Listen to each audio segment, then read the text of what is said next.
Welcome to House Common Blood, where strangers are family. Every episode may contain graphic content, such as copious amounts of blood, unnecessary cursing, death of all ages, infantile to immortal, fantasy drug use, nudity, and perhaps mentions of sex, and sound effects of various qualities. Cannot stress enough that this is mature content with adult themes. You have been warned. Light him if you got him.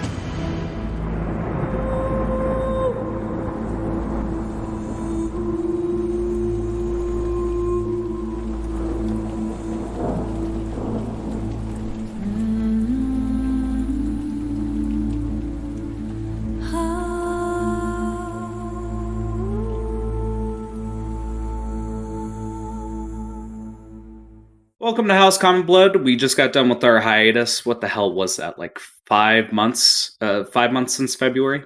Since then, we have 2 new players. Moo, introduce yourself. Hello. All right. And we have Nita. Meowdy. Fuck me. Then we got Mega with us still. Ditto. And John. Meowdy. I hate you. Cupcake is no longer with us, and neither is Iceman. Both of them left for their own reasons. Nothing personal against us or the game that we're playing. Just real life got in the way. Now, with this, we're going to start up Campaign 2. This is going to be... I wouldn't say that you need really any knowledge from anything we've done so far, but it helps put a little bit of depth into our world. With this campaign... The setup is going to be with our 4 new players in the same world, but with different circumstances. So I kind of just want to jump right into it. So in our world, we see a blue planet, and around the equator is a Pangea. On the North Pole, we have a blue ocean. On the South Pole, we have a black ocean. Perpendicular, flying miles in the sky, is a flying leviathan that coils around this world 5 times over. Where our story starts off is within Juulriono, the central continent. Within Juulriono, to the north, in the Titan Sea, we see the blue ocean lapping onto a beach, and we see the ricketing of a boat in the distance. The bells from the town could still be heard on this boat. On this galleon, we have about 100 prisoners and about 5 or 6 people who look to be in power. These prisoners, naked to the eye, are wearing shackles. 2 cuffs on each wrist, 2 ankle bracelets, and 1 collar, invisible. We see the leathery boots of the captain walking in pace in front of these lined up prisoners. She looks to be a drow, and this drow woman, she smokes from what looks to be a cigar maybe, with a tip that has a skull on it that spews smoke from its mouth. She huffs and puffs on this. A monocle is on her eye. She wears a red velvet captain's outfit with gloves to match and white garments to contrast it. She looks at each prisoner, about ready to start speaking. Now, I want to know, as she's looking at these prisoners, John, tell me about your character.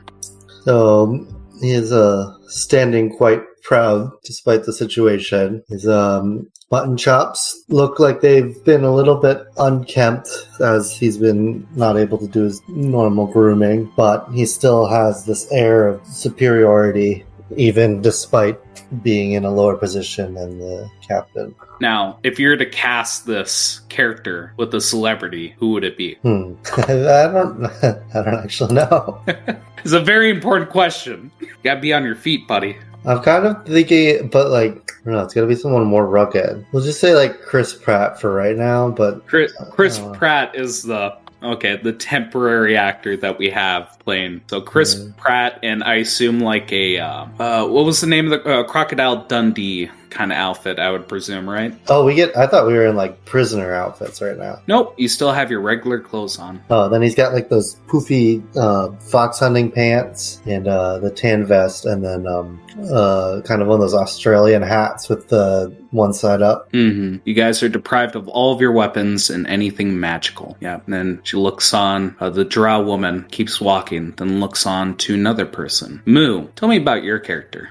My character is someone that would kind of come out of the crowd pretty easily, mainly because they're not exactly looking normal. They have charcoal black skin with long flame-like hair, or maybe once had long flame hair. She might be, having cinders on her head due to basically being possibly splashed with water constantly. Who knows? But she's tall, 5'7" for the average woman. She has yellow glowing cracks that go along her skin, but the thing that makes it most significant is that she has a bright orange scar on her left side of her face, on her cheek. Her eyes are yellow with black, scrella, or the whites of your eyes instead of being white, it's black. Mm-hmm. She looks as if she's in her early 30s, maybe late 20s. And if she's in her outfit, she is wearing specifically a unusually black garment that is kind of like form-fitting. It covers her arms, her neck, but strangely not her legs, which is where you see most of the yellow cracking, as if it was molten lava about to come out. Now, this begs the question. Who would you cast for your character? Oh, that's such a hard question, because here's the thing. There are a lot of people you kind of pick, but it has to be someone with a really low tone, or someone that could kind of leave out that raspiness to it. I'm just trying to remember which actresses can do that, the low raspy tone. If I had to pick, possibly if I had to pick one of them, Emma Stone? All right, nice. Good pick. The drow woman keeps walking forward, looks to another person in line. And I want to imagine each time she's doing this, the camera is way behind all of these prisoners. We're in a wide angle shot where the entire boat can be seen, and perhaps not even a wide angle shot, is focused on her, and each time she's walking forward the screen blacks out, and when she looks at this new our players, the camera pivots to focus. Now she walks forward again, and looking at you, Nita, what does she see? She would see a human female, about early to mid-20s, about 5'6". Nothing really special about her appearance, She's kind of curvy. She got the thickens. Has tan skin, but I guess if someone were to try to pick her out in the crowd, what would stand out would be her hair and her eyes. She has very long, soft, salmon-colored hair, and at the ends of her hair, they kind of go to an off-white at the tips, and her eyes are also this soft salmon color. All right. So, if we were to cast her character, who would play it? I'm gonna have to go Selma Hayek, and her earlier years, what is it? What was that movie that she was in, From Dusk Till Dawn? Yeah, that one. Again, she's walking. The screen keeps blacking out, following her while trained behind these prisoners. And she looks at the final person. Mega, what does she see when she looks at you? So what you see is a 5'10" otter boy named Eddie. He has brown fur, dark brown eyes. He also has at the top of his head a little tuft of blonde dyed hair that's kind of spiked up a little bit. He is dressed very relaxed. He's wearing a pair of loose slacks and a button-up shirt that is entirely not buttoned up at all. And he is wearing various piercings throughout his body, including on his lip, on his ear, and also on his nipples, and probably a few other places. Honestly, he's very relaxed in and of himself. Even though he is 5'10", he can sometimes appear a bit shorter, just by the fact that he always just seems to be slouching in one direction or the other. And there is what appears to be a very faint smoke or fog that constantly is hovering about his body. It's and you could almost swear that you could see a pair of yellow eyes looking out from it. But you're basically looking at somebody who is relaxed, incarnate, and might actually make a whole room much more chill just by being there. So we see the drow woman, and she looks towards you all, the sun shining down upon you. Like, the heat is hot enough to create, like, heat waves in the distance. And looking at all of you, she says, I am Gwyn Koth. I am your captain. You are all here because you are hangmen. People not even worth the shit on my shoe. And she keeps walking with her arms behind her back, just staring daggers at each and every person. If I had my say, I would have hanged you all, but it is not my decision to make. You all have a greater purpose of serving your country. She stops, then her head turns towards the human, Atticus Billingsley, and she begins to walk towards you. 197 human lifetimes, 11,820 years behind bars, extreme negligence, treason, and murder. And she looks you up and down, shakes her head. Then I think she moves on to the next person, saying, fucking blanking on your character's name, Nita. Oluya. Oblak. The full name, Oblak, thank you. I should just look that chat. She Some says, captain, she can't even remember her prisoners. well, fuck you. She says to Oluya Oblak, 102 human lifetimes, 6,120 years. And looking at a paper she has on her side, she just shakes her head and gives you a sneer. For the murder of 14 to 16 children. You're a fucking monster. And spits on the ground right in front of you. How's, just out of curiosity, how's Oluya even react to that? She kind of glares at her, but she'll kind of sink back into herself. Walking up to the Genasi, she simply says, Seer, the fucking Genasi. Crimes include, but not limited to, poisoning wells, experimenting on citizens, and, of course, just like everyone else, murder. Crimes against humanity as well, as it seems. And flipping through her notes, she says, 111 human lifetimes. 6,660 years. Then finally, she goes up to the otter and says, Edward Hayes, of the Hayes family, 129 years. Crimes include international drug distribution, racketeering, murder, and assortment of other crimes. 7,740 years. She shakes her head. As I was saying, if I had my way, you'd all be at the noose.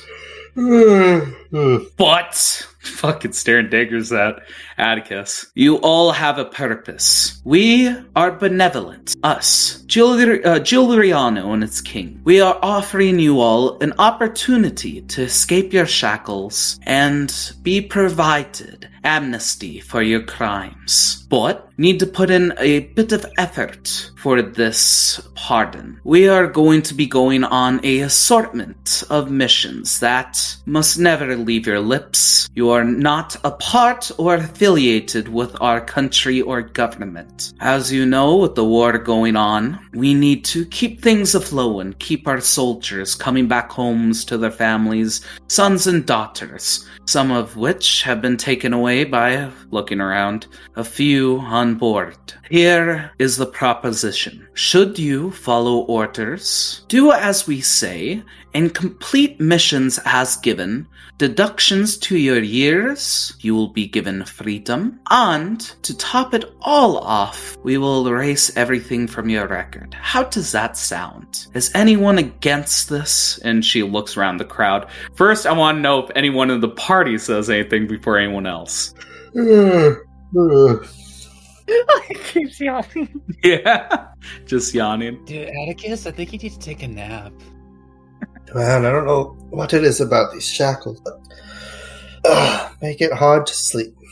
All I could definitely say is that it seems rather to be too true, because I don't think that everyone will be free. Oh, so long as you put in the elbow grease, you'll be released. Say, you complete enough missions, we can even get rid of all those sentences. And looking at you, Seer, 6,660 years, that's quite the sum, but should you kill a kraken? Should you save a town? Should you keep our boys going forward? You'll have it down in no time. And as she's talking to you, I feel like there's one guy who had enough. Maybe a burly fellow. Maybe he's a little obese. He breaks his way through the line. Comes up with like a shiv in hand. And she looks towards him and just goes, "Hi, isn't that quite the thing you got there? I'm so scared." And he just says, "Shut up, you whore!"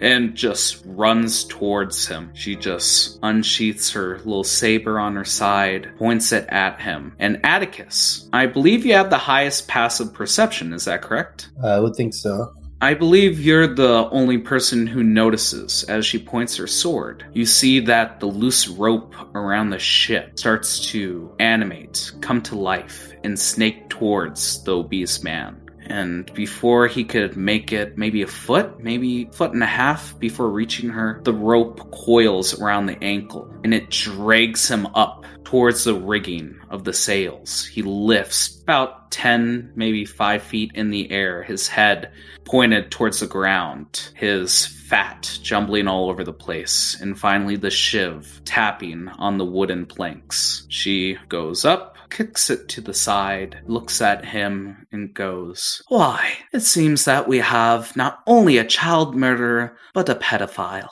And she just gives him a smile. "Now, I would have a personal joy in slaying you, but I must ask, what part do you hate about freedom and amnesty?" And the fat man just jumbles around and just goes, "You will not trick me. I will never leave these shackles. Just let me go. Let me go." And she goes, "Well, if that's what you wish, die." And as she says die, it's almost like a fearful spell takes over him. You see the shackles going from invisible to black obsidian. They look heavy. You see lacerations begin to form on his arms, but no cuts being made. It's death by 1,000 cuts as his skin begins to flail, as he begins to scream, "No! What are you doing? No! No!" And we see that his stomach opens. We just smell that putrid, innard smell as his intestines, his organs begin to flap onto his fat skin, onto his face, until eventually the life drains away from his eyes. "Well, it would appear that we've gone from 101 prisoners to 100. Ah, well, you see the shackles upon his death clank to the floor. Well, with those out of the way, grabs the shackles, picks them up. She flicks her sword, and kind of like a whip, this rope just slings his body to the side and throws him overboard. "Now, is there any other troubles with the deal that has been offered?" Atticus, looking towards him.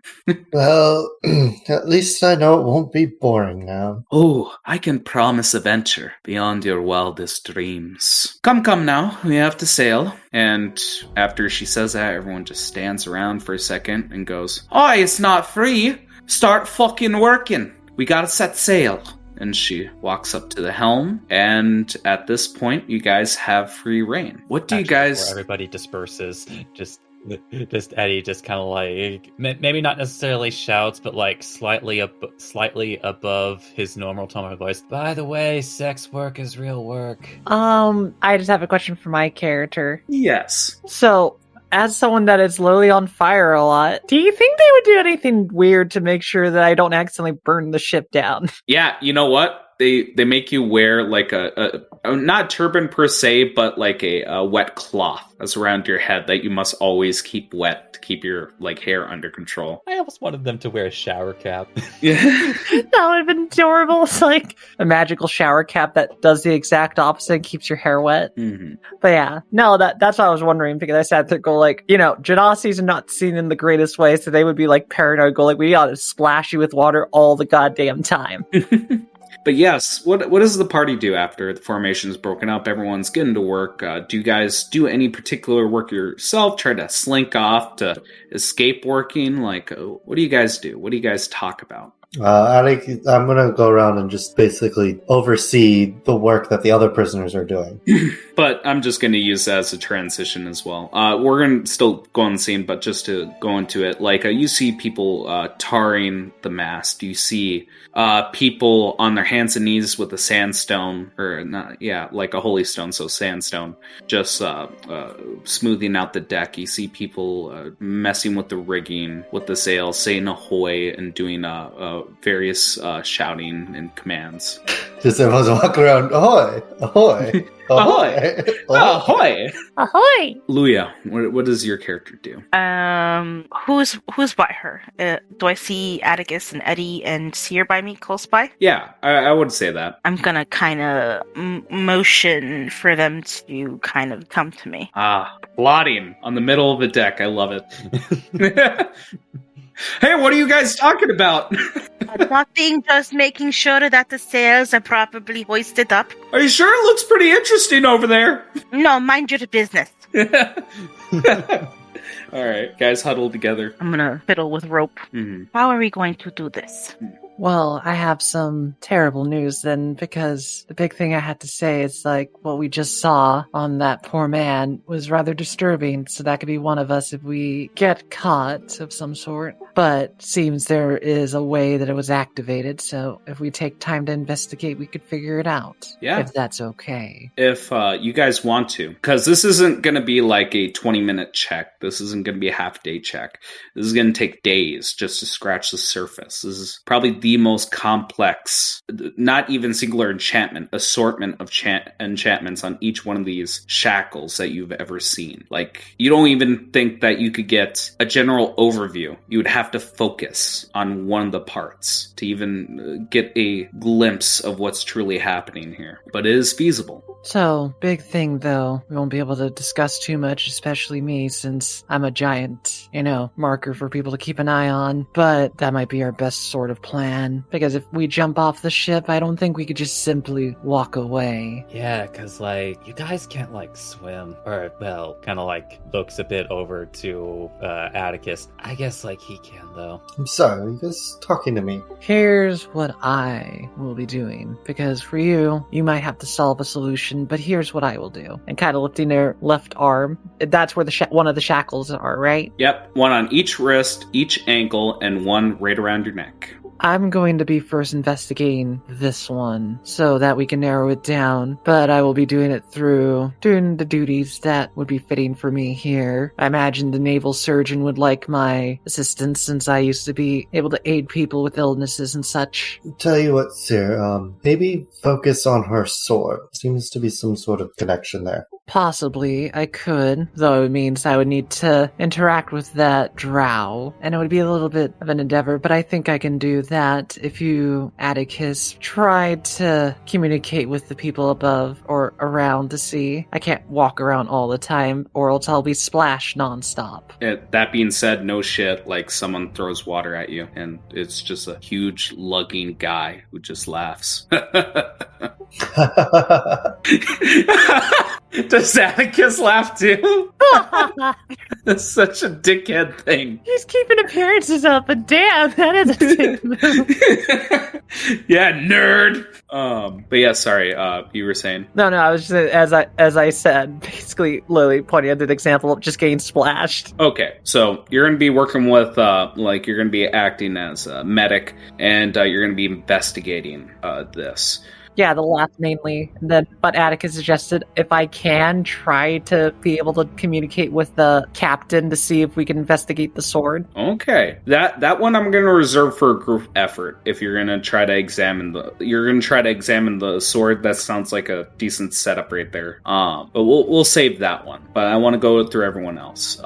Atticus, you said you're going to fake supervise. Anything else you'd be doing during this voyage?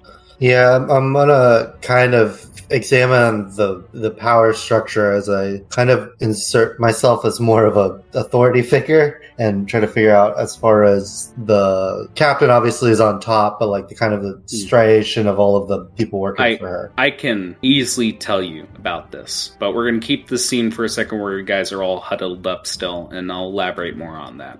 Aluya, what are you going to be doing during like this voyage? I will try to figure out the wrists and the ankles, as well as kind of get to know the other crewmates and see where their talents lie to maybe help us. Okay, so we got 2 people investigating the shackles. One person working as a medic, the other one examining the power structure on the ship. Aluya, you are going to see what kind of skills are on the boat, you said? Yeah. Okay. And finally, Mega, what is your character doing during this entire trip? Well, I mean, honestly, Eddie is going to be doing a lot of exploration, because ultimately, because like Eddie himself is not going to work, but Eddie will be doing work.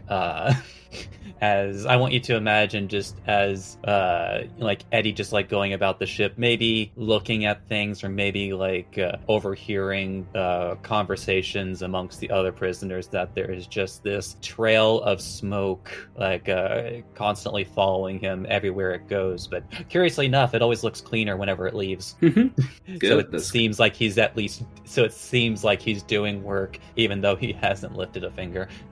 Okay, now let's go over each one. We're going to go over like the sailing trip as each day passes on. So let's start off with Seer. Seer, with your aptitude for medicine and healing, you have been under the command of a certain witch doctor. Yes, the ship has a witch doctor. His name is Bloodwith, or Bloodwith Matthews. From what you understand, he is a part of the Necrotic Chroniclers, people who basically talk to the dead to get a true history of events. How he ended up on the ship and how he ended up as basically the doctor of the ship is beyond you. And he basically has you going over patients and illnesses, maybe like looking at a few books as they make provisions and tonics. Now, what I want you to do is make me a medicine check. Make me 3 and tell me if it is DC 14.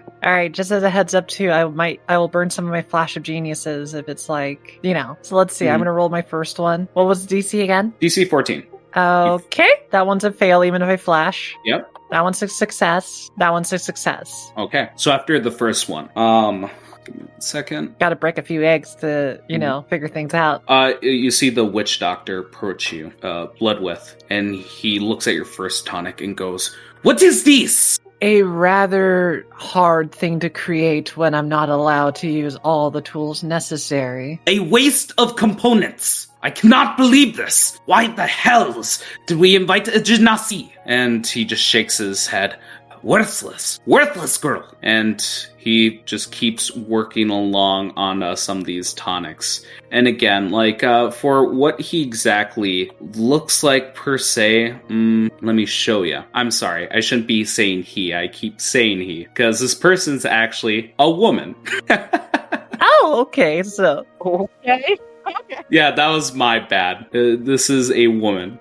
That's a very deep tone woman. I can't do female voice. But, so Bloodwith, she has blonde hair. It's cut short. She has a leather that acts as basically a chess piece kind of cut out, and she has like a black skirt. And as she walks, she has like a shaman-esque kind of staff. She has tattoos that look druidic in a sense on her left arm, on her forehead.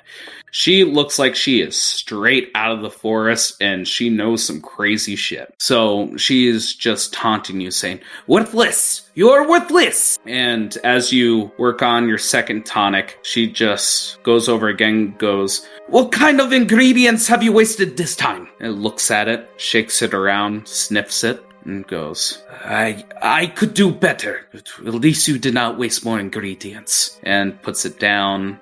Then when you make the third, she does the same process again, gives you a long look, and goes, "You will have more tools to work. Keep it up." And she just gives you a sneer. You have made 2 healing potions. Now, we will talk more about that later, but make sure to put that down. Don't keep it in your inventory. Just make sure to write it down. I'm going to write it in the chat log. Thank you. Okay, who is next? Who else did I ask? Atticus, you were doing? I'm asserting dominance and finding out the politics of the crew.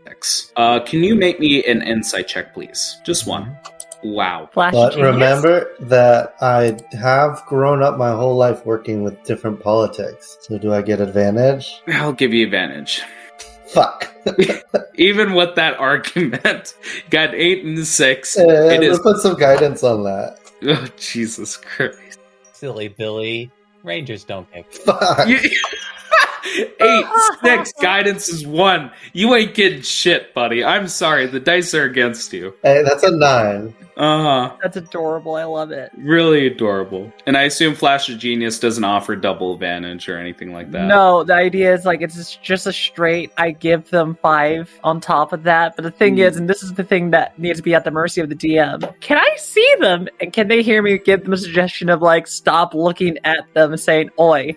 Here, this is what I would allow. It's pronounced ahoy, not oi. Yeah, I'm willing to allow. I'm willing to allow Atticus have this, but I want you guys to RP of how you are like Atticus. What are you fucking up on? And I want Seer to tell me how she is actually helping you, and nothing vague. Like I mean, like an actual RP between you two. Oh, I could do that, no problem. But first, I need to see Atticus screw up, and he needs to explain how he screws up. Yeah, how you screw up, buddy. I feel like Atticus is going a little bit too far, bossing around the crew that is supposed to be his guards. He's used to being, kind of the top dog and isn't quite familiar not being the top dog. I would even go so far as one of the people you pick on as you're going around. Can you start me off on how you're picking on someone? I'm just kind of like giving them orders and being like, hey, do this, or pay attention there. Or, hey, do this. And you see this person in black as he turns his head to you. And if this was a cameo, we would see good old Steve Buscemi in the flesh. And he looks at you with yellow eyes. He walks up towards you and goes, are you giving me orders? You must not know who I am. I'm your taskmaster, Jean Laban. You must not know who I am. Oh, I quite know who you are. I've heard of your incident. You mind explaining me what the hell you've been doing? I have been seeing to the efficiency of the ship. Seeing to the efficiency. So you've been yelling at people. I have been giving them loud advice. All right, Seer, you can butt in at this point if you want to. Seer's gonna just kind of do this quiet whisper, stage throwing it over to Atticus. Hey, Atticus, I'm watching what you're doing. I don't think you're gonna be able to say that you're top dog here. You're going to have to do the more of approach of giving honey to someone, in a sense. Or if that's a phrase that you guys said. You bring more flies with honey than with... You can burn more flies with a fire. Right, but you get what I mean. It's basically... Yeah.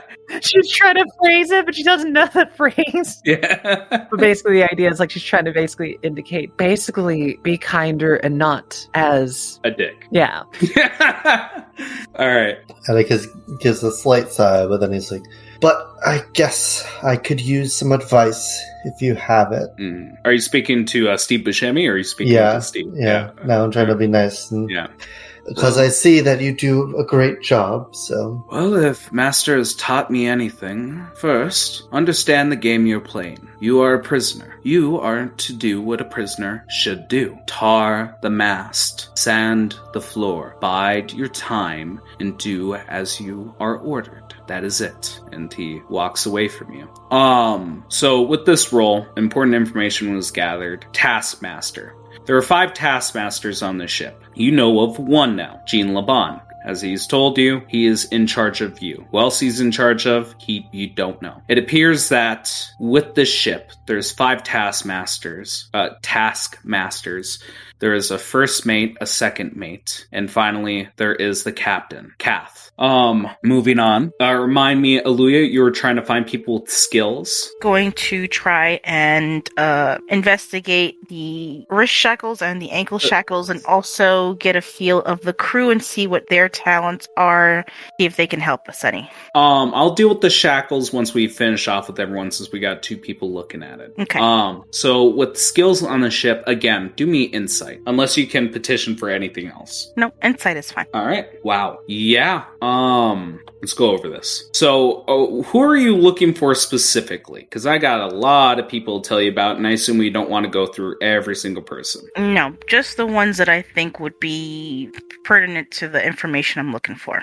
So, what's the exact information? Maybe somebody who is skilled magically, who might have a better gauge as to how to handle these things, or maybe if they've been on the ship longer, if they know how they kind of work, or have any information on the shackles at all. Let me introduce you to a certain sea elf, Johnny Riverfingers. Okay. He is gaudy. He is wearing everything a bard you think would wear in blue shades and brown. He has what looks to be... what the hell would you call that instrument? It looks like a little bit of a lyre, perhaps. Not exactly, maybe a harp. He holds a stringed instrument, and he is on one of the hammocks. Maybe he fashioned something with the rigging where he's just laying down, strumming along at his tune. And just, singing along. And you notice with the song, it's kind of depressing as he sings Watch the Old Fire as the new begin to die. And he's strumming along. Do you actually approach him, or do you just want to know of him? Approach. Okay, you approach. And you hear as he's finishing his little shanty, one of his strings pluck. Guy has long blue hair. And he has fin-like ears as he gives you a cheeky smile. And he goes, "Why, hello, love. What can I help you with?" Oh, hello. Pardon my intrusion. Oh, not an intrusion at all. With a beautiful face like yours, it's always a pleasure. Oh, thank you. I couldn't help but notice you seem like a seasoned... I wouldn't say prisoner, actually, but you seem like you know a thing or two around here. Why, you could say I have my sea legs. He just starts laughing, hitting the side of his thighs. Ah, yes, nautical humor. So funny. Yes. Yes, I do know my way around the ship, my way around the rope, and most importantly, my way around morale. Without a happy ship, happy sailors, you have a mutiny, and you have... And he begins to sing again as he says, "For watch the old fire as the young begin to die." But again, what kind of specific information are you trying to get out of this guy? See, well, have you noticed any order to guard the rotations or schedulings, anything like that? Not at all. And he keeps strumming along. Seems like there's no order around the ship. We just have to keep to ourselves, stay on the boat, and once we reach the destination, we're there. You seem begins to frown. Pretty chipper about the situation we are in. I've been in my fair scraps, and unfortunately, I just have the worst kind of luck. Usually, everyone else's troubles, mistakes always get pinned on me. But that gets you down, then there's no life that's... Fuck, how the fuck do I want to phrase this? There is no life. Fuck it. Life would be great. I don't know. I'm having trouble with my brain here. But yes, he basically said life would be damp if... No, I think you should have said all of that. I know, it's just he's fumbling about. It's like, you're a fucking bard? I think he has a crush on Aluya. Yeah, I think he stutters the entire time, but eventually he does get out. Life would be pretty damp if everything just gets you down. I can understand part of that, sure. Yeah, you understand part of that where he just didn't sound totally fucking stupid. I feel like you're distracted, so I might come back another time, or maybe not. I don't know. you do you. I will be there. You be here. I go now. Well, there was one more piece of information I did want to throw out there. Okay. Before I just stumbled my way about, is that he did also mention that it really did seem weird that there were even like the prisoners were working on the ship, because weirdly enough, the ship can be manned by one person alone, the captain. There's really no need for the crew to do anything. All right, well. But that's it, yes. That is interesting. Well, like I said before, you seem distracted, and I don't know. There's an air about you. It's confusing. I will leave you be. Ciao, ciao. Okay. But yes, and anything else? That was a pretty high roll. Like, was there anything else specifically you were looking for? Okay, so there's no scheduling for the guard. We don't really need to be doing shit. He just has us working for... Just to work, yes. Yeah. Okay. So if we can find a way to look busy but know where things are. All right. I want to find someone that knows where everything is on the ship. From the captain's quarters to the kitchen, the bathrooms, all like the little cubby holes or hidey holes. Now that one's a toughie. That one's a real toughie. I feel like you'd actually need since this is everyone's first voyage on the ship, I feel like you might need someone like a taskmaster or a captain, or possibly like later on in the adventure when people are more familiar with the ship. So how's this? Who as a taskmaster do I think I can schmooze to give me information? Schmooze. Well, considering the circumstances, you are a prisoner condemned for death. Yes, I'm naughty. We'll use that. Yeah, you're a very naughty girl. I wouldn't say your chances are pretty high, and you could put yourself in dire strait if you were to try it, but I am not opposed to that. Would you still like to proceed? I will hold off. Okay, let's move on to Mega then. Mega, so with you, what are you going to be doing for this venture? Like I said, Eddie is doing a lot of wandering around, exploration, and even just honestly, probably just to hanging out with the other prisoners. Just a really chill dude. Okay, so you're just hanging out with the other prisoners? Okay. Anyone? Okay, so who would he be hanging out with specifically? Just the chillest person you could find? Well, I mean, he would attempt to find the chillest person he could find, but whether the chillest person he could find could actually be found is another question. Yeah, and I feel like that's good transition. I feel like as you're chilling about, I'm just going to keep using this character as well. I feel like, for some reason, the chillest person, or the person you believe to be the chillest on the ship, is Johnny Riverfingers. Oh, we're back to him. Yeah, we're going back to him. There's a specific reason for that. I feel like he's strumming along on his instrument, and there's just cool vibes coming from it as you're, smoking your pen right next to him. But as you do that, and as you watch this guy play along, it's kind of like you have flashes, static in your vision. The smoke gets a little too thick, and before you know it, you look at Eddie, who looks back at you. This cloud, this shadow with pure yellow eyes, staring at you, its head at a tilt. Why are you crying, Eddie? Why are you? And I feel like it's just that kind of mental connection where there's confusion. You're safe. You're not in any harm, but you feel hurt. He just brings up a hand to his face, feeling his face guess some of the waves splashed when I wasn't looking. Mm-hmm. And you just hear the strings pluck a little bit, and you see that Johnny looks down at you and just goes, "Why, my dear friend, what appears to be the matter?" And just keeps plucking along at his strings as he just focuses on you. Just blinks, looks up at him, but nothing's the matter, I think. And I think he just goes, "Well, so long as all in good order. What was your name?" "Just call me Eddie." Shakes your hand, or at least attempts to. And he introduces himself. my name is Johnny Riverfingers, but you seem pretty chill. You can call me Riv, and I feel like that acts as a trigger for you. What kind of memory does it trigger for Eddie? I imagine that it kind of like it non-sequentially. It's like I imagine like there's like one flash and like Eddie like sitting in a lounge chair next to some sea elven boy, and then another flash dancing in a very crowded and maybe slightly hazy room, then another flash, the two of them running down the street, then another flash, the two of them relaxing like on a nondescript bed, and then probably like one last flash, just in less of a visual flash and more of an auditory flash with just him saying the words in his own voice, "Goodbye, Riv."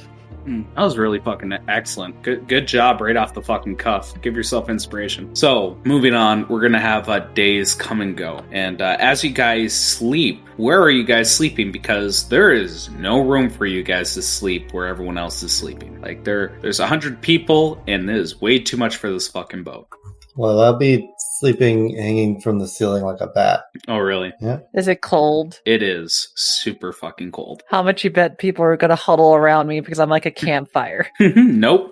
You are ostracized, and no one wants you near them. Good. Perfect. More heat for me. Well, I would be by Seer, so. So basically, Seer's just sitting in like the weirdest spot. Like, if I had to pick a spot that's really weird for Seer to sit in, it has to be in a corner spot that's in like one of the most uncomfortable spots. So she's just kind of sitting back, wet, drenched, but not like freezing because she's, like on the top deck? Yeah. Okay. I feel like I'm going to be sleeping with this weird tentacle box on the bottom floor. So you're sleeping with the cargo, all right. But like Seer's just like leaned back onto this corner, and I don't know when Aluya would pop in, but like probably Seer's just looking up to the sky. Mm-hmm. Yeah. Seer, Eddie, where would you be sleeping during this voyage? Honestly, I would say like it would probably vary from night to night, but throughout the journey. But Eddie would at any point just like toss his vape pen over to somebody, and he would just sleep in his room.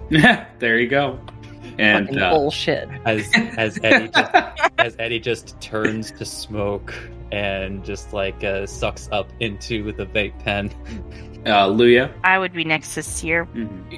Not too close where it gets too hot, but just close enough that I know she's okay and I have someone watching me as well. Well, I like the image of Seer, her back to like the rails, and with Aluya right next to her, with the splashing of water onto both of you, and just drying within like seconds from Seer's heat.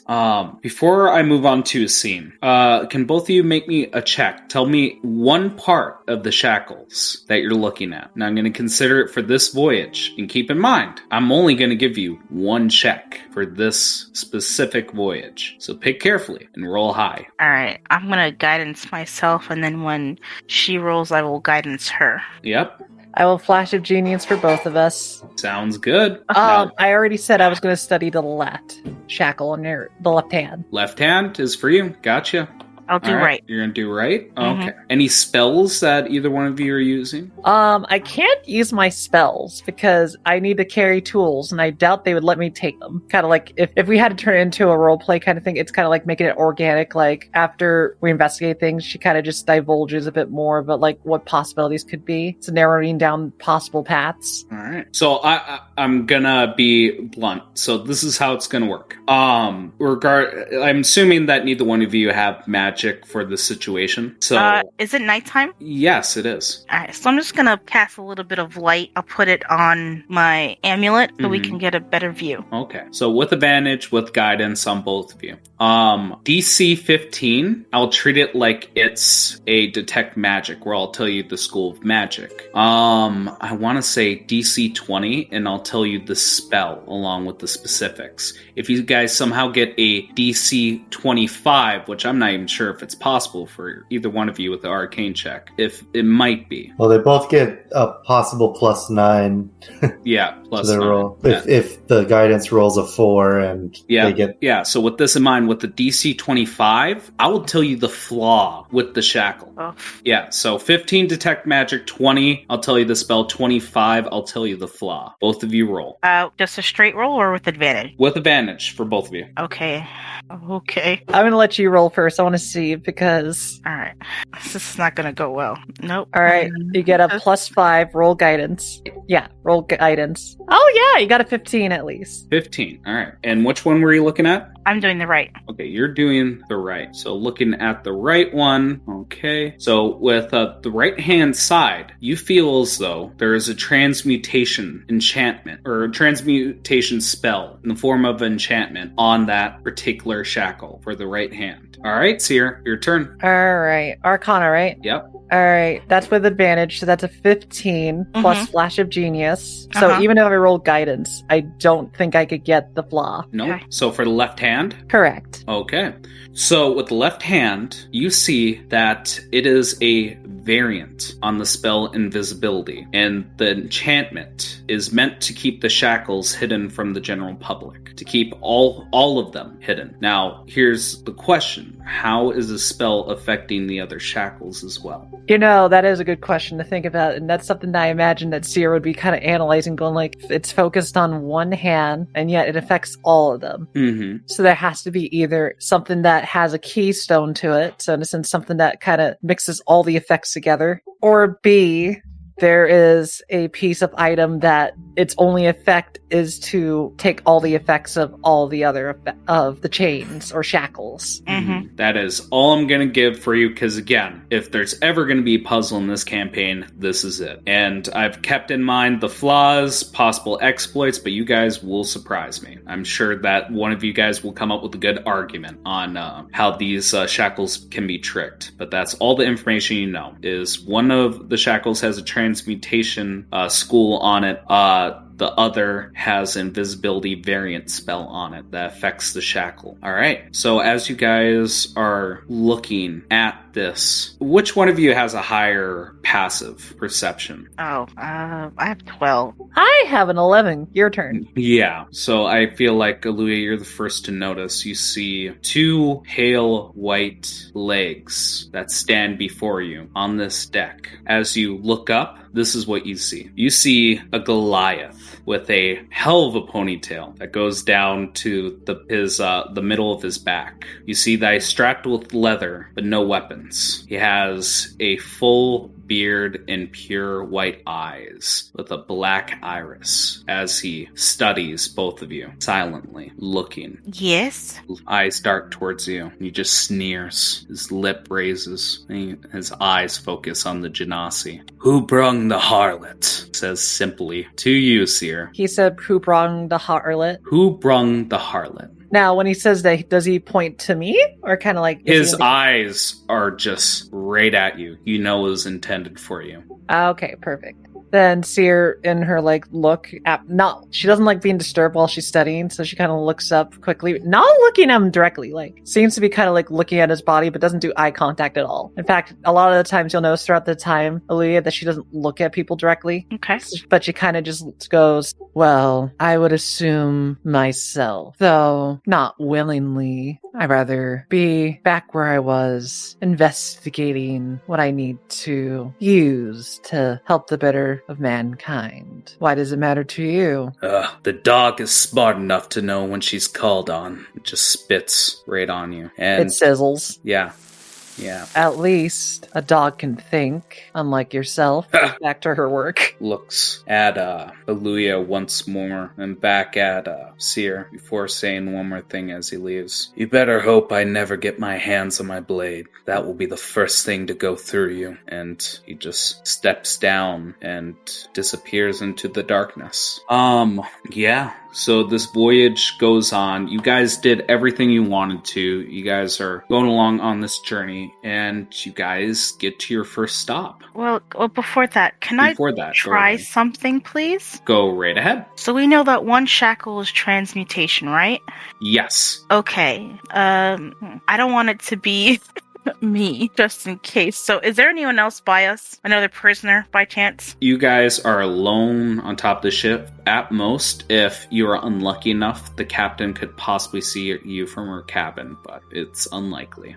Well, maybe I'll try it as the... No, I'm not trying to stir the pot there.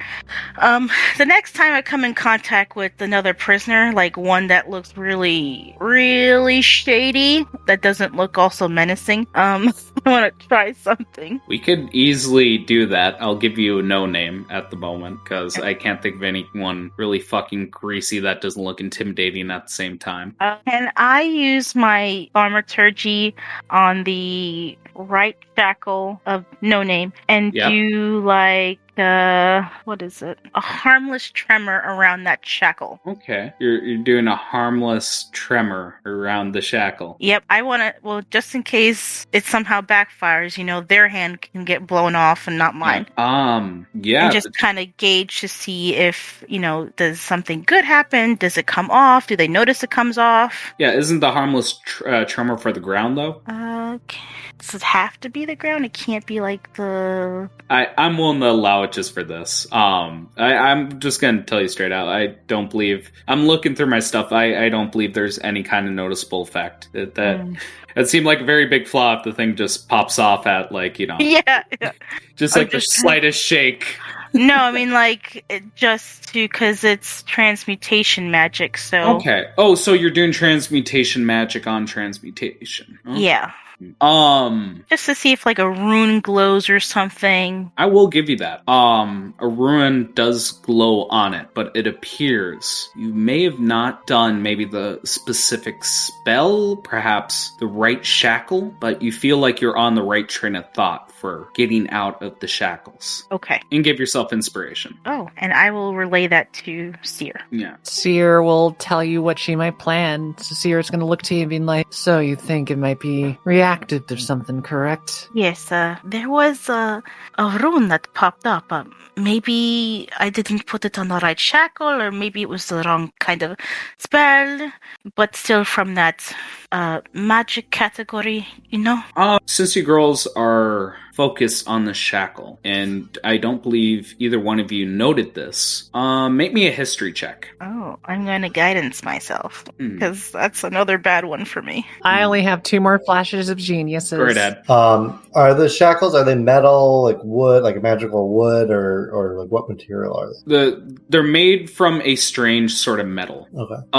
So, Sarah, I believe you have a eureka moment. There was one thing about the execution of that first prisoner that kind of bothered you, but you couldn't put your fingers on it. The shackles came off. That's it. They came off, and you don't know what the trigger was. All right. But I was going to just let Aaliyah know I'm going to do one thing. All right. Also, when I'm doing my study. During the time I work with the witch doctor here, I think what I will do is I have a spell I can try to do, but it requires me to find some talc and silver. If you can find some of that here, if I can't find any, keep an eye out for that. For if I could see what we're working with a bit more, I make it more likely so that I can solve it a bit more. Keep my eyes open for it. Okay. Throughout the voyage, does anyone else have anything they want to do before you reach the point? So I'm going to say you guys are probably a half day's travel from reaching your point. Since I was spending the night in the cargo hold, Yep. I'm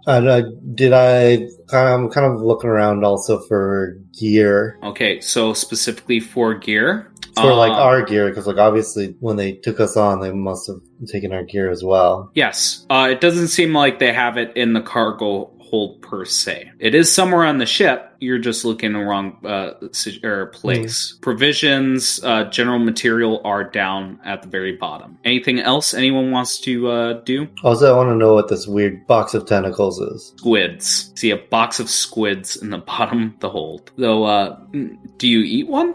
Well, let's see. I do eat one, but I want to see what I do before I eat it. Okay. Out at sea, you're going to eat it. Gotcha. Oh, no. First, I want to see where it's from. Damn. Make me a survival. Yeah, make me a survival. Fuck it. I was gonna do nature, but it's close enough. Well, why is it buried if they could eat it? How old is this squid? Yeah. You look at the bottom, it seems like there's, more likely I'm not going to say this right, but there's ice on the bottom to help preserve it.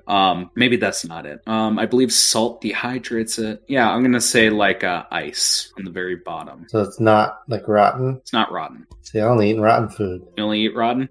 Actually, I don't even know if I have to eat. So no, I'm not going to eat anything. No, I'll say you have to eat. You're thinking reborn. Well, like I don't think I eat like normal food. Don't I eat my hunger? That's more of a DM question because you have a hunger for a certain thing, but it's not like necessarily like in the rules anyway a replacement for normal nourishment. I'm still going to rule that you have to eat. Okay. Because again, we workshopped your shit around where it doesn't. I'm not going to take that as nourishment. But yes. A good berry. Yeah. Well, you eat what? A good berry? A good berry. God damn it, yes, you can eat a good berry. So Wait, can I have a good berry? Yeah, spread that around. Yeah, I'll give good berries. Good berries to everyone. You get material components. Does good berry require material? I don't think it requires berries. It's either a sprig of mistletoe or some other druidic focus. Like I thought they took all of our stuff, so that's kind of why I was asking if they can find talc and silver, because if we can, I'll definitely use that if I can to use the tools. Again, they took everything magical from you, so if you have a components pouch, that's fine. I do not. But anyways, besides the point, you guys are going to be reaching your destination. Would take that time to investigate the other shackles? No. In my case, what I'm trying to see is if I could get, I'll tell you above table, what I was trying to do is if I get talc and silver, I was going to, during the time we were making potions, again with the witch doctor, I was going to try to cast see invisibility. Ooh. See invisibility? So I could see the shackles directly. All right, this is the last one I'm going to do for you. And again, you're not going to be making any checks, but I'll allow you to do that. Yeah? Okay. So you're going to do see invisibility? Right. Okay. And there's no issues with casting that? Like any problems? It's verbal, somatic, and material. So I got the material. Yeah. Okay. Okay. That works out. You cast a spell. And who are you around when you cast the spell? Sadly, I would do it around the time when the witch doctor's not looking. Okay. So Seer and anyone else, are you trying to hide it? I would want to make sure they don't know I'm casting a spell. Okay. How long does the spell last for? 1 hour. Ooh. Like, it's not concentration either, so once I cast it, I don't need to concentrate on it. It's just, I have it for 1 hour. So I don't need to, like, focus the entire time. It's just more like poof on my eyeballs, and then I could see stuff. She's seen too much. Okay. Yeah. Yeah. You can see the shackles and shackles around everyone else. Specifically, it doesn't seem like the witch doctor has any shackles around them. So now that if the shackles are kind of invisible to people and stuff like that, are there anything I would notice that maybe the average person wouldn't see right off the bat, like maybe the runic marks or any of the how it's connected? All right. Here's what I'll do. I'll let you roll one Arcana test. Not going to tell you the DC, and we're not going to go over it at this moment. That works for me. Okay. All right. I don't think I get my Flash of Geniuses back, unless you want to say I do. No. Okay, cool. Yeah. Okay. What do you get? I got a 14. Damn it. 14? All right. I'll tell you right off the cuff that there's nothing significant, but I think what I will do is I wish I had clocks on here. Okay. I'm just going to add something to my notes. So I'm going to make a clock that has 8 widgets to it, and I'm going to title it Eureka. You have 1 out of 8 in that clock. If you guys keep working as a team, you might be able to come up with something or understand a mechanic that you couldn't get from a surface level. So, as you guys are approaching shore on Juulriono, okay, so you guys started from the aisles right here. Can you guys see my clicks? No, you might be on GM layer. Yeah, that's probably what's happening. Try again. Yeah, that's what I'm trying right now. I can't get the motherfucking clicks. So I'm on object and token layers, and I don't understand why it's not. Don't you see, Gray, in this age of the internet, it's not about the clicks anymore. It's about the likes, subscriptions, and comments. Shut the fuck up. Kick your ass. Oh, fuck. Okay. Hit that notification bell.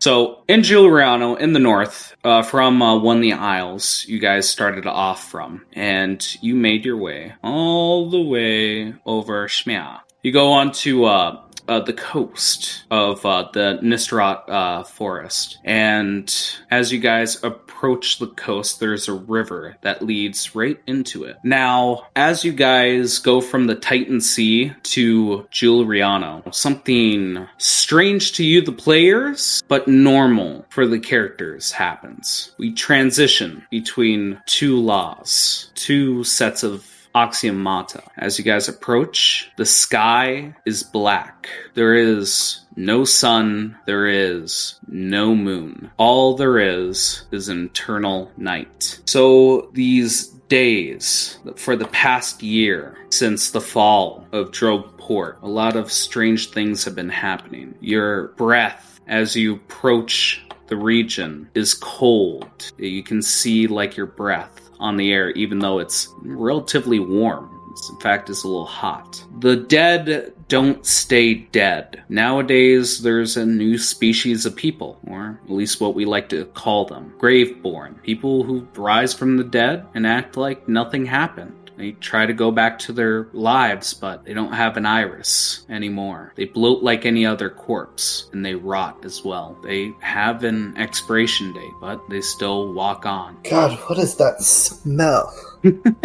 But normal stuff. Yeah, but to give an overview of what exactly is happening, the Kingdom of Juulriono, through propaganda, perhaps misinformation, blames the events that happened in Drogue Port, where nobles were killed and town was flooded, on the elves, since they didn't participate in the ball. They had no losses that night. With what happened afterwards, this eternal night, the dead rising, the fields with no sunlight begin to starve and rot. The land becomes barren. Grows no plants. People are looking for someone to blame. They are looking for new opportunities. They want to live, to eat. So the kingdom wants to invade nearby country. The very important part is, through the Nistrat forest is a very important supply route that goes up to Adantis, where the elves live. Right on the plateau is conquered land that the dwarves have claimed as their own. If anyone remembers good old Shimmerforge, this is where he came from. Findle, although it has no laws to call their own when it comes to the region, they are forcibly taking what the elves call their homeland. Two forces go against each other. Two alliances in this fight. The first one is the Revenant Triad. Is between Juulriono, Findle, and Thubaran. Thubaran is the Yontis of the desert. Their main view is over necromancy. Although with the recent events in Juulriono, it hasn't been too troubling. Necromancy has been seen as an art to practice. This is the next evolutionary step of their species. This is a common belief between these three nations. Although they do not tarnish the dead, they bring them back to life with respect. But unfortunately, people that they're going against, the Primeval Alliance, is Adantis, Lacus, and Ispikost. Adantis is the elves, Lacus is both the oceans, Ispikos is to the north in a frozen tundra where Goliaths live. They believe that the dead should remain dead. The cultural clashes between both of them are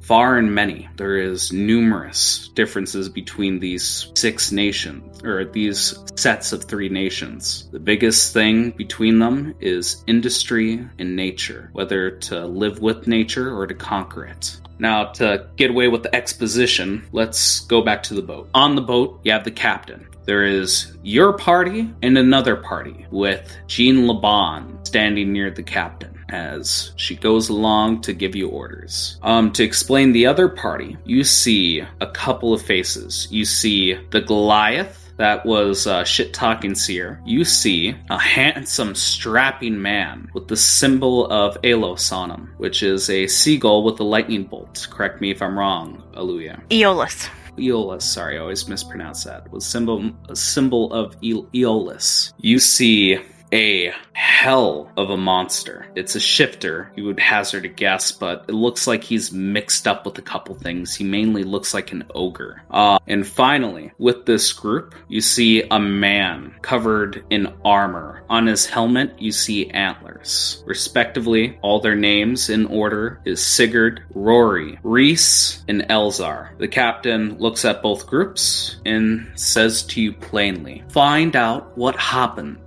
to the traveling soldiers on the Chayim Rock roads. Open up the supply route and eliminate any threat to the Juulriono government. You have 1 month to do so before heading out to meet up with them again. Make a reflex save. Dexterity, sorry. So used to that. We get 20. Son of a bitch. Tries to slap you with their saber, and you just... How do you dodge it? I believe like he doesn't even look like he tries. He's just like, as he's yawning, he's leaning back, and it just goes far enough back. Oh, Neo dodge? That's pretty cool. I like that. All right. She clicks her tongue, just shakes her head. Should you not arrive at the meetup point at the designated time, does the math in her head, should take you about a week. After a month and 1 week, we will assume that you are deserters. And I don't need to remind you what happens to deserters. And as she says this, she is going to go up to each and every one of you and clip off a little bit of your hair. With Atticus, make me a Constitution saving throw. 14. She cuts off a big lump of yours. Like, she only needed like a small, like, little lock of hair. With yours, she took a handful and take 1 point of damage. Yes, your hair is a little lopsided. She gets Seer's hair. That's going to be kind of hard. I think she might have to do a different method. That is what I was getting to. Seer, she doesn't go for your hair. She goes for your hand. I assume you have nails, don't you? Yeah. She's gonna take her hand. A Constitution saving throw. Owie. You know, Seer, just take off your fingernail, pull out your tooth. It hurts like a bitch, but with a Constitution of 23 for the saving throw, she takes off your pinky nail. She rips it off. And you can see a little bit of the flesh still on the nail. Kind of like, instead of being like a red, it's more of a yellow glow, as well as the nail kind of looking more like obsidian stone. Yeah. She does this for all of the prisoners present. If she can't get hair, she takes a nail. And she says... I feel like she's not starved for choice on Eddie. It's just like... Now, just to go over the minor details, don't think about running away. We will find you. If someone does run away, the parties will try to find the corpse. You are to retrieve the shackles. Should you retrieve the shackles, you will receive 25 years off your sentence.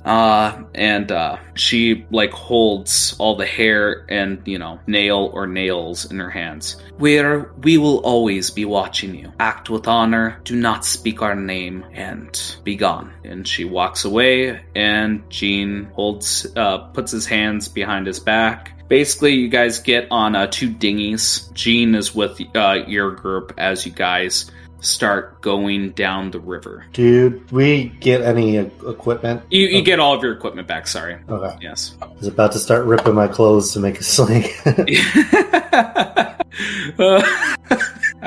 I kind of wanted to keep it. All right, so looking at the map, have I shown you guys this? It looks a little bit familiar. Yeah, a little bit. I feel like this place would be run by a pretty cool guy, but he'd have to be pretty strong. Yep. Yeah, funnily enough, I actually did come up with a name for him, and you guys will love it.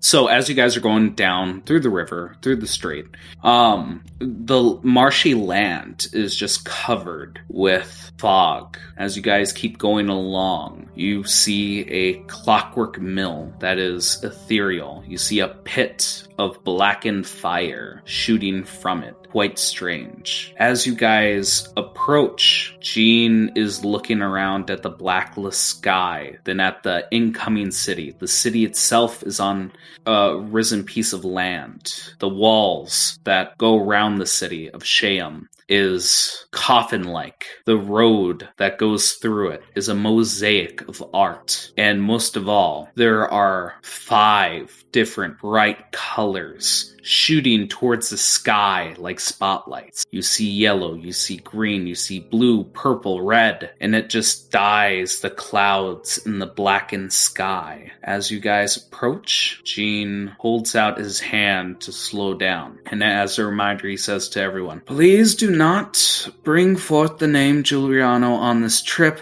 We are groups of adventurers. Do not let that slide. Now, should you follow with the mission or not is all up to you. Keep in mind, at the end of our journey, should you still have years left, the noose is left for you."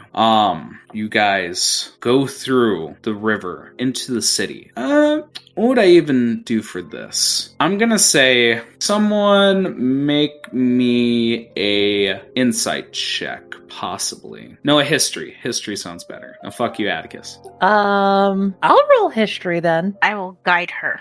That's fine. Natural Wow. 20. So I feel like it's a little bit with you, your Eureka, along with Atticus's, insight on your information, like specifically what it would entail. There are no guards at all. That in itself is strange, especially during warring times. Not a single one can be seen. And just to specify, because I feel like I overlooked it, the main reason you guys are even looking into the city is that there has been a fair amount of troops that have gone missing along this supply route, and they believe that the issue stems from Chayim. When I mean a fair amount, I'm talking the thousands. Not all at one time, but gradually. So, you guys approach the city, and within this sprawling city is multiple districts of their respective color. The one highest, where the nobles live, is the purple district. Around that is the blue district, where the Commonwealth live. Below them, in this coffin-like city, is the green district, where the slaves live. You have the red district, where you can have fun, drugs, all sorts of entertainment. The yellow district is where the entertainers live, and where there is a huge circus tent. You guys go into the city, no one's there to greet you. What does everyone do?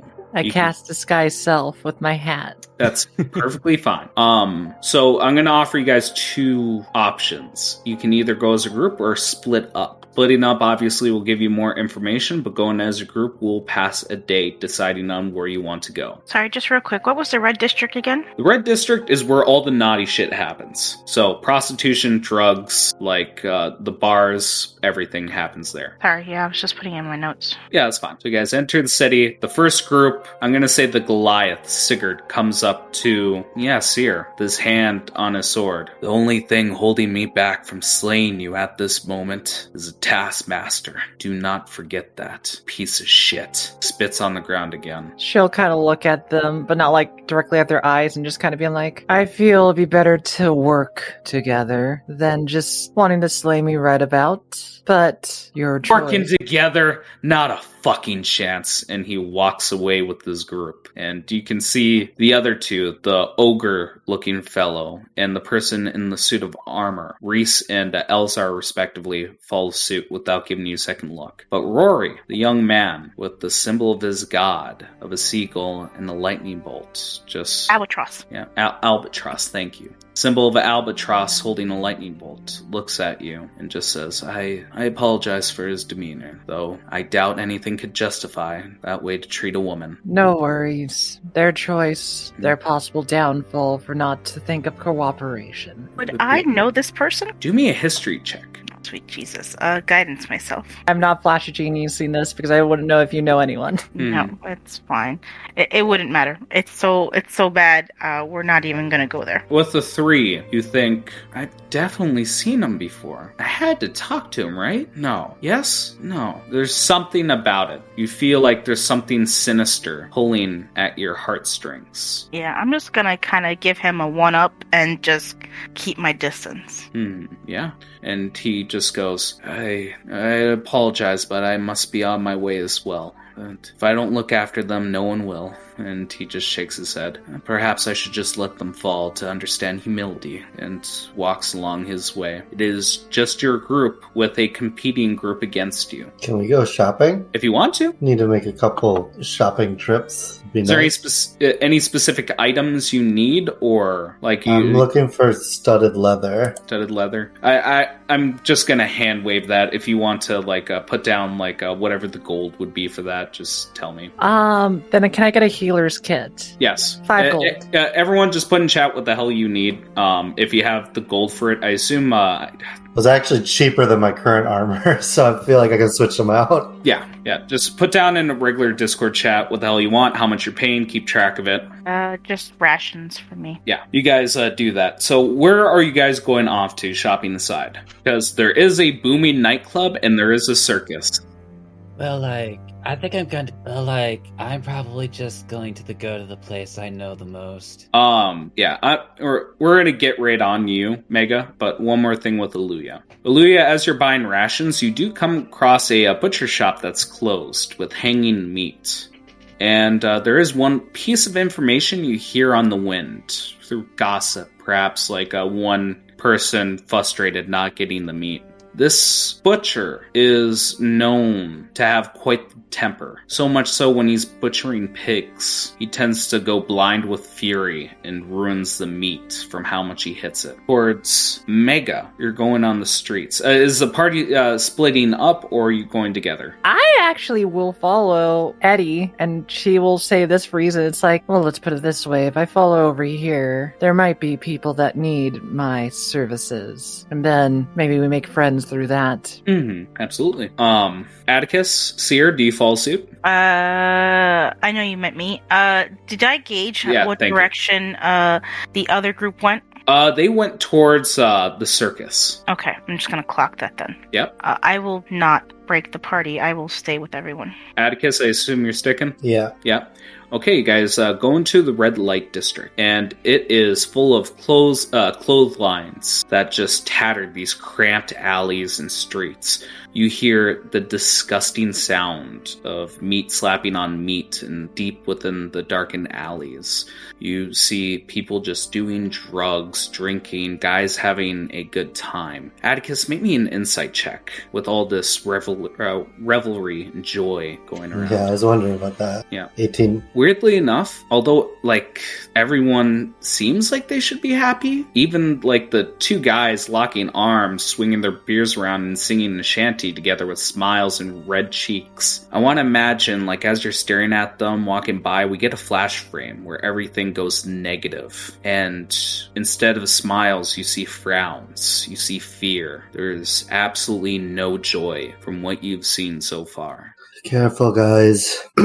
Don't have too much fun here. Mm-hmm. Yes. That being said, you know what? Fuck it. One more thing. Seer, make me a nature check. Coming right up. If it also helps too, I also have brewer kits. I know about alcohol. No, not about that specifically. When Atticus mentions not to have too much fun, something strikes you. You look towards the sky, and it's blue. And it's not from the taint of the blue district. It's not from any of the lights shining at the sky. You see a sun, and you see a moon. Something is very wrong with the city, with that normalcy of it. And Seer's going to look to Atticus and say, the thing I'm afraid of is that it might look like the city never sleeps, but not because of rambunctiousness, but it might be because it doesn't. Kind of indicating what's wrong with the sky. Mm-hmm. Yes, and unfortunately, I think I know some people. I might have some relatives in this area. Yes. That being said, I want to focus on good old Eddie. Eddie, what are you doing? Yeah, I guess with, since at the very least Eddie is not, ignorant of the fact that, of just the fact that, a lot of, strange and shady stuff happens in red light districts, and considering, they're investigating weird going on, he just is keeping an eye out for anything that looks weird, even for this district.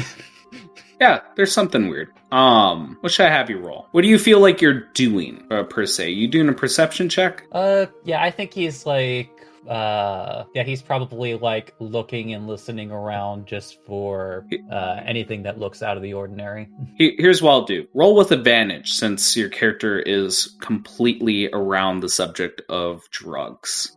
Okay. 19. This is what I'll say. You're meeting up with maybe like a shady drug dealer. He seems like chill dude, and he's with like his girlfriend and shit. And you see he's in robes. He has like a stockpile of stuff. You're going through his inventory. And you do like a greet and bump, like a bump fist and shit like that. Yeah, just like or less of a bump and more just like I would kind of like imagine like more like slide hands and then a bump kind of thing. Yeah. When you do the bump on the hands, his girlfriend rubs on the same knuckle that you bumped on. Going off from that, you see that he has a lack of a famous drug in Juulriono. He has nothing on Numb Tongue. It is absent from his inventory. Towards the drugs he does have Stone Needle. Stone Needle is a drug that makes you forget. And if you're really, really chill dude, he would show you what his top level shit. You're gonna have to make me persuasion check and give me some RP for that. It's just like, oh, come on, man. I know you have the better stuff. Yo, but man, it's my girl's here, and I gotta be making money. And we just met. You seem like a chill dude, but man, you see, man, you feel? Do you feel? So what if I shared some of the stuff I've got? Yeah, it's just like, it's like he mostly because like he 100% would have his supply because of how his room works. And you did find a box full of it, if memory serves me right. Yep. Yeah. So it's like just like kind of like pulling from like underneath his sleeve is like there's just like a small bag with something like a ground up dry substance inside of it. It's just like and just kind of like a whisper. Yo, man, you don't have that mind fuck, do you? No, man. And he just looks both ways, then like opens up his shirt. Let me show you my top level shit. And again, he shows you a shriveled face on a mushroom. Yo, man, this shit's going hot. Super hot. It's going around on the streets and it is going faster than I can sell it. You got any? You got an O, half an O? Something I can be selling around here? Couple O's? Noochie Poochies. What was that? I want to hear Luia. What was it's like a Jay and Silent Bob moment. Snoochie Boochies. Snoochie Boochies. All right, Mako, you're saying? It's like, I've got a supply with me if you're needing. Yo, man, I need to be selling. I gotta be making my way off the streets just to feed my girl. Like, food's rough around here, man. Like, we getting strange shit to put in our mouths just to keep living by. Like what? Fuck, man, I don't know. I don't know what the fuck it is. It cooks. Goes in the stomach. Don't know what it is, though. Look, buddy. And he looks around again. Man, I got 40 coins. Gold. Solid. Give me your stash, I'll give it to you. Yeah, it's like Eddie would just subtly shake the man's hand, and like as he leaves, it's like a couple of like small bags fall into his sleeve. Yeah, all right, cool. So let's review what we have so far. So, like, the entire continent of or the province of Juulriono is an eternal night, but the city has a blue sky, the sun and a moon. Now, you guys established that some things aren't right with the city. People aren't happy. In fact, they're really terrified. They're sad. Other party went off to the circus. You guys are exploring the streets. Mm-hmm. Did I forget anything else that you guys learned? The butcher has a temper. The butcher has a temper. We learned how to get the cuffs off. Oh, yeah, absolutely. So, where do you guys go in the Red Lake District? There's bars, there's whorehouses, there's a nightclub. Where are you guys going? Do I notice, like, is it any demographic? Like, is it all humans? Is there kind of mix? Is it, like, kind of separate between different races? Yeah, so Juulriono has always been, like, mixed in the cities, but there's always that racism. Now, with how close you guys are with Adontis, there is racism towards elves. You notice that a lot of the slaves, like, granted, you're not going through the green district, but, there's slaves in the red district as well doing labor. Won't go in farther than that, but you notice that, elves are not treated nicely, and usually that they're enslaved. Whether it's legal or not in Juulriono is far beyond you at the moment. I'm gonna flash my coin with my family symbol to a couple people and see if that is getting any reaction. Yeah, your specific sigil is not recognized. Not your house. These guys. Where are you guys moving off to? I would rather, if it's okay with the party, if we move to the common district or the slave district to kind of get a better feel of the place, like more. All right, so she is suggesting you guys go off to the common district or the slave district. It is up to you guys, but again, as you guys are going through the town, you do hear it'd be strange to you guys. You guys feel base. No, Seer's gonna look to Leah and be like, I think it is best to definitely explore the city before we dive into it, because let's be real, we just gotten here. There could be many things that we might miss if we don't take our time. So if we know everywhere, we might know the direction to go to. Yeah, and I feel like we each kind of can talk to a different group of people. Yeah, again, you guys can split up or you can stay together. There's a lot to explore, but remember, you have a month. Yes, but I feel like if I'm going to integrate with high society, I can't really be seen canoodling with the commoners at first. Don't even try to pass off that you didn't just say canoodling. I didn't. I'm saying canoodling with commoners. Yes, canoodling with the commoner. Yes. Aren't you suave? Yeah. Suave. Evte Leviosa. I mean, I hang out with common people all the time. Me too, but we need to make an impression here if we're going to learn things. I don't like high society, but it has its uses. I think then if we do split, we have to have a goal. And I think the goal is to collect as much info about the region around us. Because, for one, we passed by such a strange windmill. There was a fire in a distance. There might be more secrets, but we're trying to solve what's going on. So it could be a combination of many of them. Yes, and if any of you have any affiliation with military or anything like that, I did notice a lack of guards. In my case, I'm planning to find the area where if they have lack of medical or medicine, maybe I can get good with them. And if not, I could help some people and probably get their favor by the fact that I help them. I need to specify, throughout this entire time, you still have not seen a single guard. That's why I'm going to look for a doctor. I'm going to look for a doctor. Eddie, I did notice that you have a certain charm with the seedier elements of the city. Maybe you could find something out from them. Oh yeah, I could chill with them or something, or maybe we could even smoke together. Yeah, and as you say that, I need to specify, I'm not sure if, is Eddie with you at all times?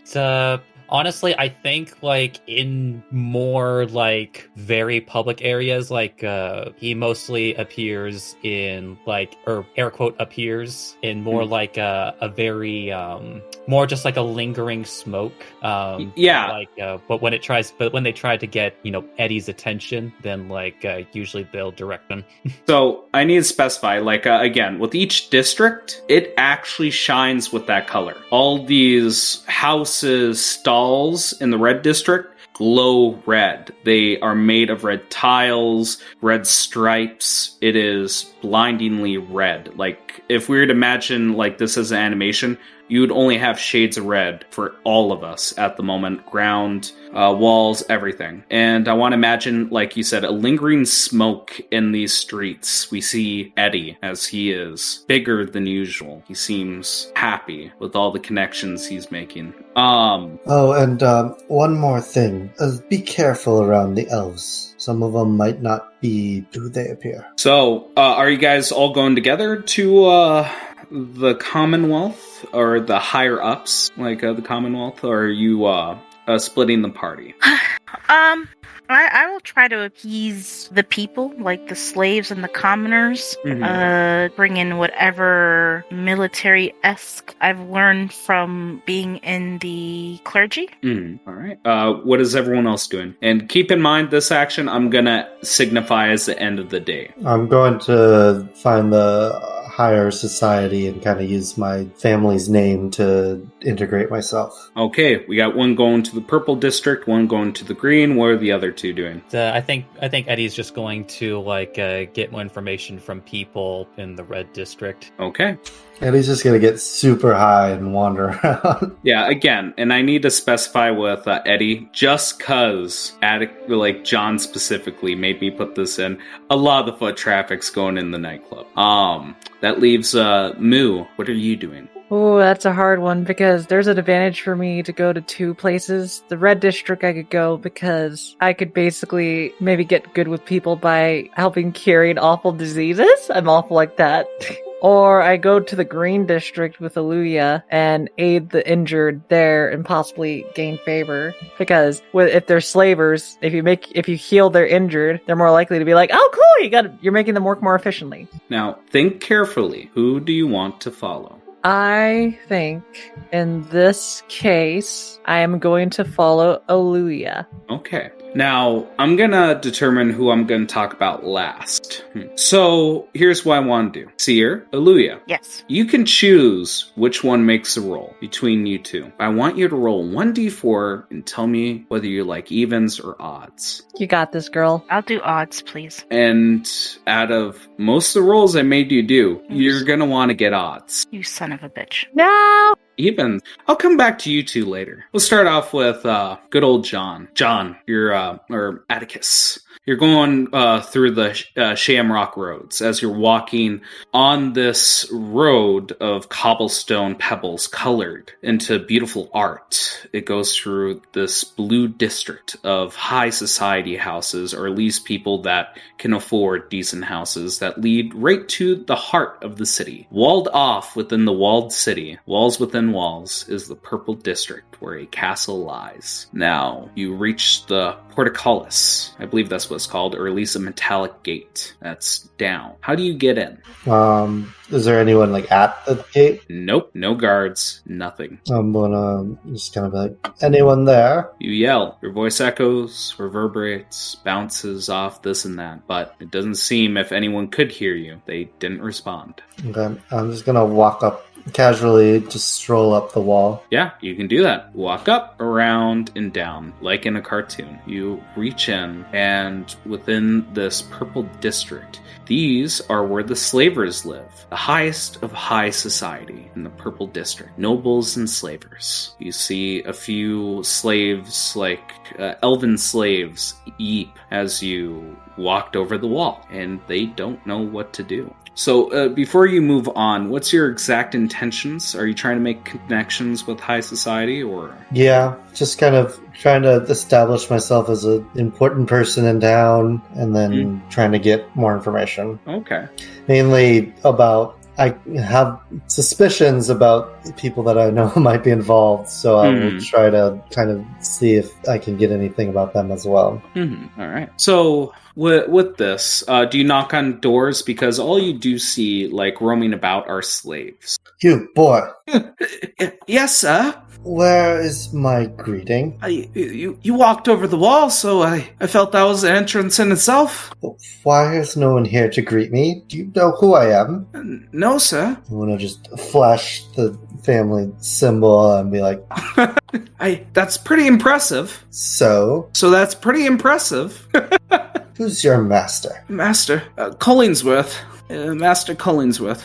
Lead the way. And he leads the way. You go onto this small manor. He opens the door, and it comes with a creak. And as you guys make it into past the foyer into the guest room. You wait a little bit until you hear the door open, and you see this burly man. He's not pudgy, but he has thick knuckles and thick fingers. He greets you with an open hand, and he says, "Samuel Cunningham, a pleasure to make your acquaintance. Who do I owe the pleasure of greeting today?"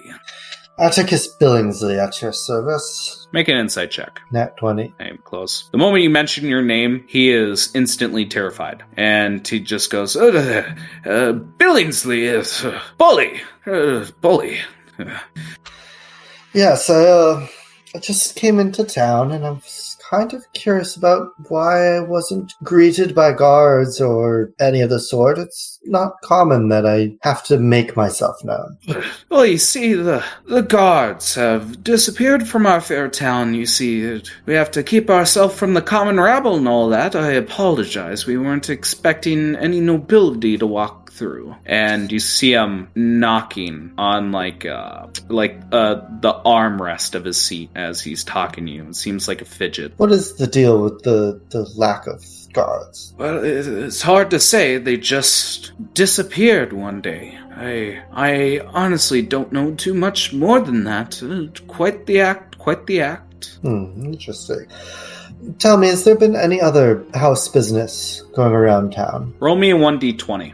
Repeat the question one more time. Has there been any other house business going around this town? Any house business going around in this town? I believe that he does pucker his mouth a bit, and he looks at you, and he says, "Why, yes, we had one more house come by. I'm sure you're familiar with the elves. Exultria." Unfortunately. Yes, unfortunately, and he keeps tapping the side of his armrest. It would appear that we've been under new leadership, as the Duke is no longer the owner of Chayim. Why, that belongs to a great Exultrian. And he seems to mumble a bit as he is just rapping his knuckles. Where could I find this great Exultrian? Thimrath? Why, I would say, and make me a insight check one more time. 7. Yeah. He says, very shortly. In fact, very shortly. In the moment he says that, the door opens. And it didn't click with you throughout most of that conversation. But that nervous tick wasn't a tick. It looked like he was communicating with somebody. Like a form of Morse code, perhaps a bit of thieves' cant. Some sort of rap. But as the cards were laid on the table with how open you were, and especially with that introduction, he did not feel safe around you. Although guards do not enter the room, something worse does. And I kind of want to see like the silhouettes of people entering the room, and we transition with the shut of the door. All right, Mega, good old Eddie, what are you doing in the Red District? Yeah, I think, both figuratively and literally, making connections with people there. And honestly, if any of them were, chill and comfortable enough that maybe they would find like a nice private room at a hookah or somewhere and smoke together for a bit. I'm sorry. Who are you smoking together with? Or are you finding somebody? Sorry, kind of got scattered for a second.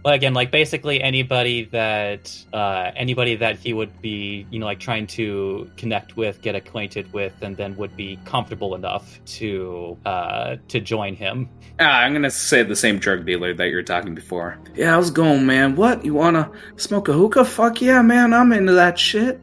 So you guys go to a hookah shop. On him, you guys are smoking. We see like Eddie smoking, then his echo Eddie right behind him, or at least within the smoke itself. And you guys generally bullshit. And what was the intentions of this? You wanted to get what kind of information or what? Well, it's like he is trying to get a sense for current events, because he was definitely talking earlier about starving. Yeah, shit is just wild, man. Like We got Duke ain't no Duke anymore. We got some elven motherfucker just rolling around in this joint thinking that he owns the place. Shit's wild, man. Shit's fucking wild. Now the nightclub's been fucking dank as shit, but you know, like, fuck, man. All new people are going in there having a fucking good time, but I'm just like, fuck that noise. Like, it's fucking too loud, man. Too fucking loud. Like, what kind of people? Oh shit, all sorts of people, man. I've seen fucking soldiers go in there with a couple girls around their arms. I've seen all sorts of fucking shit go in there. I've seen new guys tweaked out on some fucking stone needle. Like, fuck, man. You forget who you are, you become a new person. Holy shit, dude. But like, some friends and I were like going around and like there weren't like any guards anywhere. What's up with man. that? Fuck, man. They all went to fucking nightclub, man. Just ain't fucking seen them since. So like they never left. Fuck if I know, man. I just seen him go in there. Like, fuck, man. I wasn't watching the entrance or anything, but shit, man. It's just a hot spot. Is it just like really noisy or like some other weird stuff? Yo, what do you mean by weird, man? I've seen unicorns piss in my I've seen unicorns piss in my mouth before, and that shit ain't weird. So, like, what the fuck you talking? Well, I mean, like, not like weird, but like, you know, like stuff that you didn't see before. You know what I mean? Yo, man, yeah, I know exactly what you mean. So you know how the butcher be chopping meat and shit? Well, I hear he's slapping his fucking meat with the DJ. You believe that shit? I'm adding that to my notes. Oh, yeah. And make sure to note the unicorn thing as well. So then, like, normally he didn't, but now he, like, does? Yeah, man, it's so fucking weird, man. Like, that DJ just came in one day and fucking rocked the fuck out of this joint. Shit got a little fast, though. Like, fuck, man. Same beat, same wow, coming out of that fucking shit. I can't fucking believe it. So then, like, that's, like, why you don't go. It's, like, the same DJ every night? Yeah, man, not to mention, I'm just fucking deaf in one ear. And shit just doesn't go right. I can't see what people find enjoyable about it, really. Like, fuck. Music goes in one ear and out the other. You feel? Well, but, like, one does, so, like, it goes in one ear, then... Never out the other. Have to turn around and go out? Yeah, that's... Oh, fuck. You know what? Pulls out the baggie, like, that you gave him. Mind fuck. Oh, man. Yeah. He just starts doing drugs. If you want to join him, you can, but he starts fucking doing some mind fuck with his girl and you, if you join. Yeah, he's very open with you.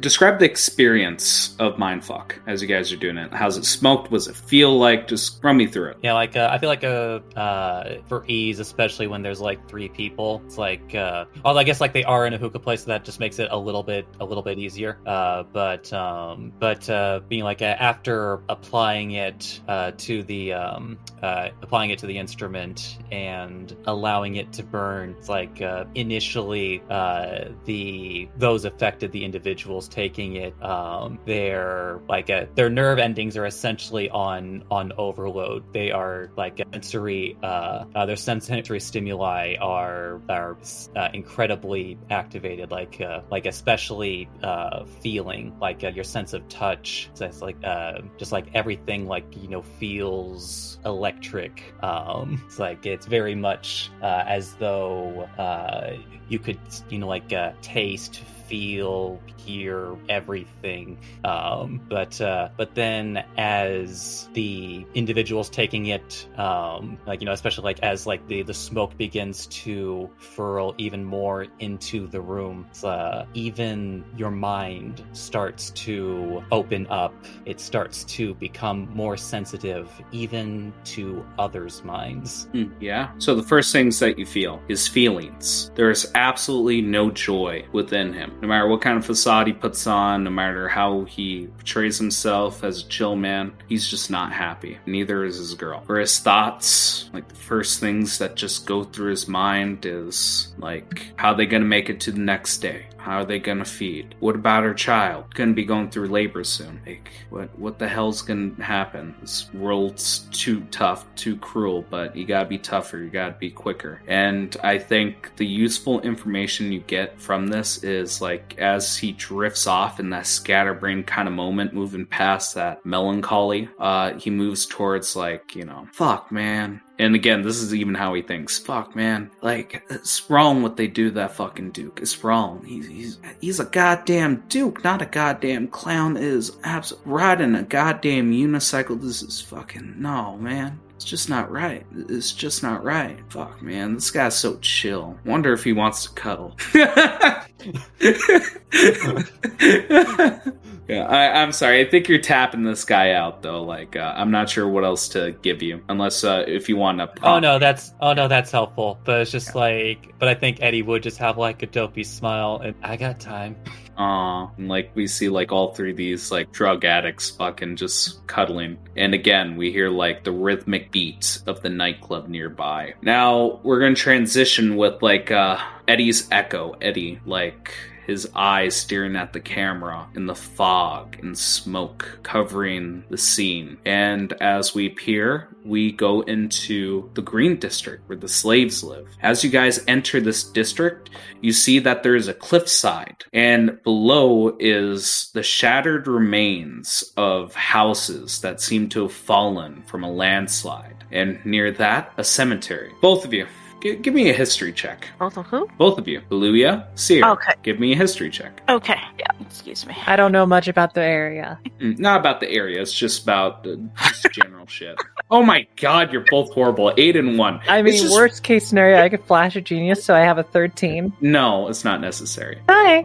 I wouldn't even let you waste it on this. It's just a little strange that they're keeping the cemetery in town. That's it. I would elaborate on it, but you girls rolled piss poor. So, going around in district, there's a variety of slaves from orcs to humans, but primarily there are elves. Unlike the shackles both of you have, they do not have those types of magic shackles. It is just simply things to restrict movement, like, chains around both shackles on the wrist. Rudimentary stuff. What do you do in the Green District? I would try to get a sense of their mind state. Like, are they okay? I know they're slaves, but does something else seem out of place for them? Are they fidgety? Are they waiting to revolt? Stuff like that. Maybe an insight check. Okay. I know that Seer would be keeping an eye out to see if there's any significant people that would be, prominent in here. So, like, besides, the slaves would be, like, someone like and I hate to say it's like a slave trader or someone that would be a person of information. Yeah, so a lot of the slave owners and traders are in the Purple District from what Atticus was able to gather. Oh, no, I know. In Deshire, yeah. But Aluya with the 17, and you want to know if they're willing to revolt, like how they're feeling. What were you trying to get? Are they just kind of going about their day-to-day, or do they seem like on edge? Is it because of us, or... They're going through their day-to-day with plastic smiles. Just like Atticus noticed that no one seems happy, but everyone pretends to be happy. It doesn't seem like anyone's willing to revolt, but there is a lurking feeling of dread within the community. Since you rolled so high, give me something else to tell you about. What else you'd like to know? Do we see, aside from Seer, do we feel like hostility coming towards us, or they just don't care about us? No, they don't feel hostile towards you. They feel hostile towards something in the alley. Do we see like eyes darting in that direction? Yeah, and you hear the rhythmic slap of meat on meat. It could be something very terrifying or just people having sex. I don't know. It's for you to decide, but there's a hostile feeling in the air, but no one's willing to stop anything. I'll approach someone. Mm-hmm. Pardon me, Yes? Are you alright? Is something going on? No, why would you ask? Everything's fine. Everything's fine. Well, it's not just you, but all of you seem to be on edge, looking towards that direction. Everyone just needs to be happy. That's it. Just need to have a smile. Well, I can see you're in quite a predicament with your shackles. Huh? We all have burdens of life on us, but at least we're still alive. And towards the hostility towards the alley, she just simply says, we don't speak about that. Right, well, Don't. My companions are also here, so blink once if you need help, and blink twice if you would like us to move on. Give me an insight insight check. I will guidance myself for this, just in case. I'm gonna be looking at the person that's talking. Well, guidance. All right, 14. She blinks twice to let you move on, but you can see deep down she's more concerned about your safety more than her own. I will go over to Seer and kind of in her ear. Something strange is going on in that alley, but I don't think it's something you and I could handle alone. It gets louder, as it doesn't sound like meat on meat anymore. It sounds like the breaking of bones. I think we should get out of here for now and find Atticus and Eddie. Are you sure about that? Because it sounds... You hear muffled cries. Damn it. Seer's gonna kind of look to you and mean like, as far as I can tell, it sounds as if, well, kind of looking among all the slaves, someone is being punished. I don't know, but I do want to help them. But I don't think it's just a you and me situation. Another snap of the bone. My suggestion then is we just look and assess the situation. All right, son. If something were to go down, Right, you run that way. trust me enough to escape with me. I trust you, don't worry. It's not a big problem, she kind of says, not really looking at you, but kind of looking at a direction, towards the snapping noise. And as you walk towards it, you hear one yelp as a woman whimpers, "Not my child. Ah, You can hurt me, just not the child." And you hear another snap. I have to intervene now. So you girls go down the alley? I think Seer would be leading, because she's not freaking out, she just seems to be more like investigative mode. Seer's not freaked out, it's kind of more of just if I figure out what's going on, maybe I could help. Yeah. So I had a clock going on, seeing how long it would take for you girls to intervene. Oh boy. Who would have guessed 4 widgets, 4 stalls, a little bit more than that. As you come through the alley to the sandlot, all you hear is the final snap of a foot on neck as you see the open body of a woman with her entrails strewn like ribbon on the floor, her face covered in scratches, her limbs bent at weird angles, and a child cowering behind a crate. You see this man with ebony skin, blood-drenched hands, and cold, piercing blue eyes raise fully up, and this is what he looks like. Piercing blue eyes, you see a trim cut of black hair, a man with ebony skin as he stares towards the child, and he just says with a manic twist to his voice, "Why don't you join your mother? Why don't you join your mother? I've seen you together so happy,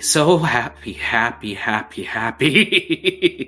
And he takes one step at a time, swaying like a drunkard. But yes. Stop! You say stop? I'm asking, did you say stop? Yes, I said stop. Yeah, hey, you girls can handle it. No, don't say that to me. You just see him stop, and he looks back, and his foot sinks into the open stomach of the woman he killed. He is thin, straggly, wild hair, hunched a bit, and he just goes, "Toys? I haven't seen toys in a while. I like to break toys." And he twists his foot in this woman's open stomach as he says that. "You must not be around here. People don't like to talk to me, but I like to talk."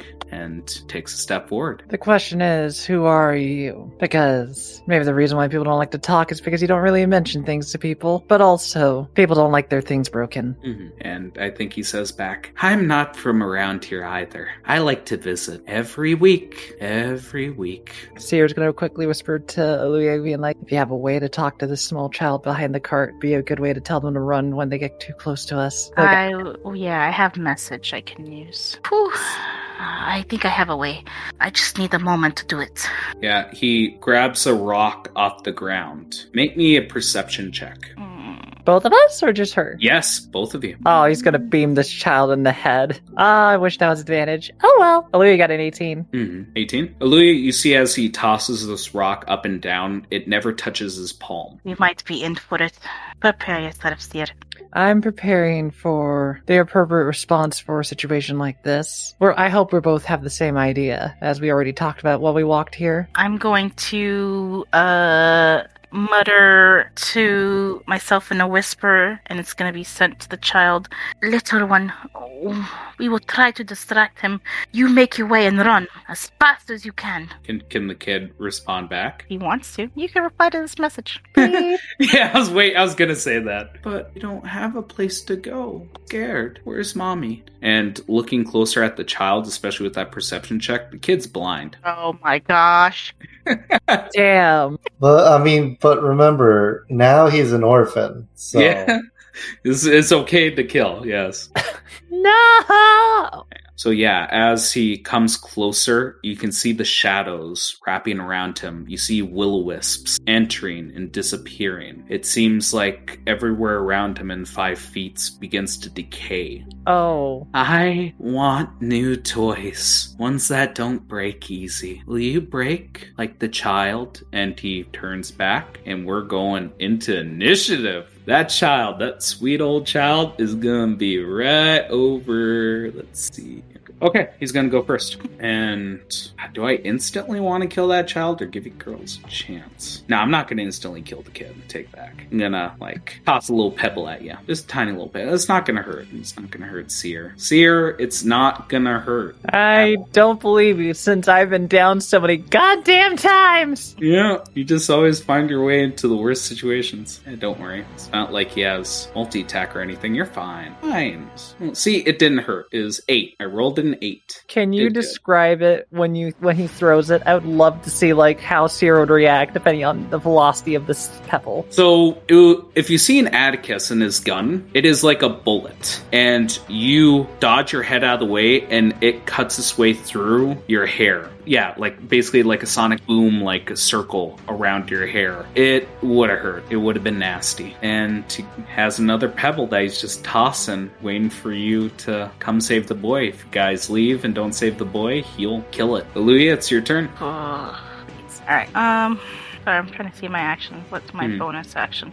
If you wave across the boy, then he'll be too thick for them to actually be penetrated by the pebbles.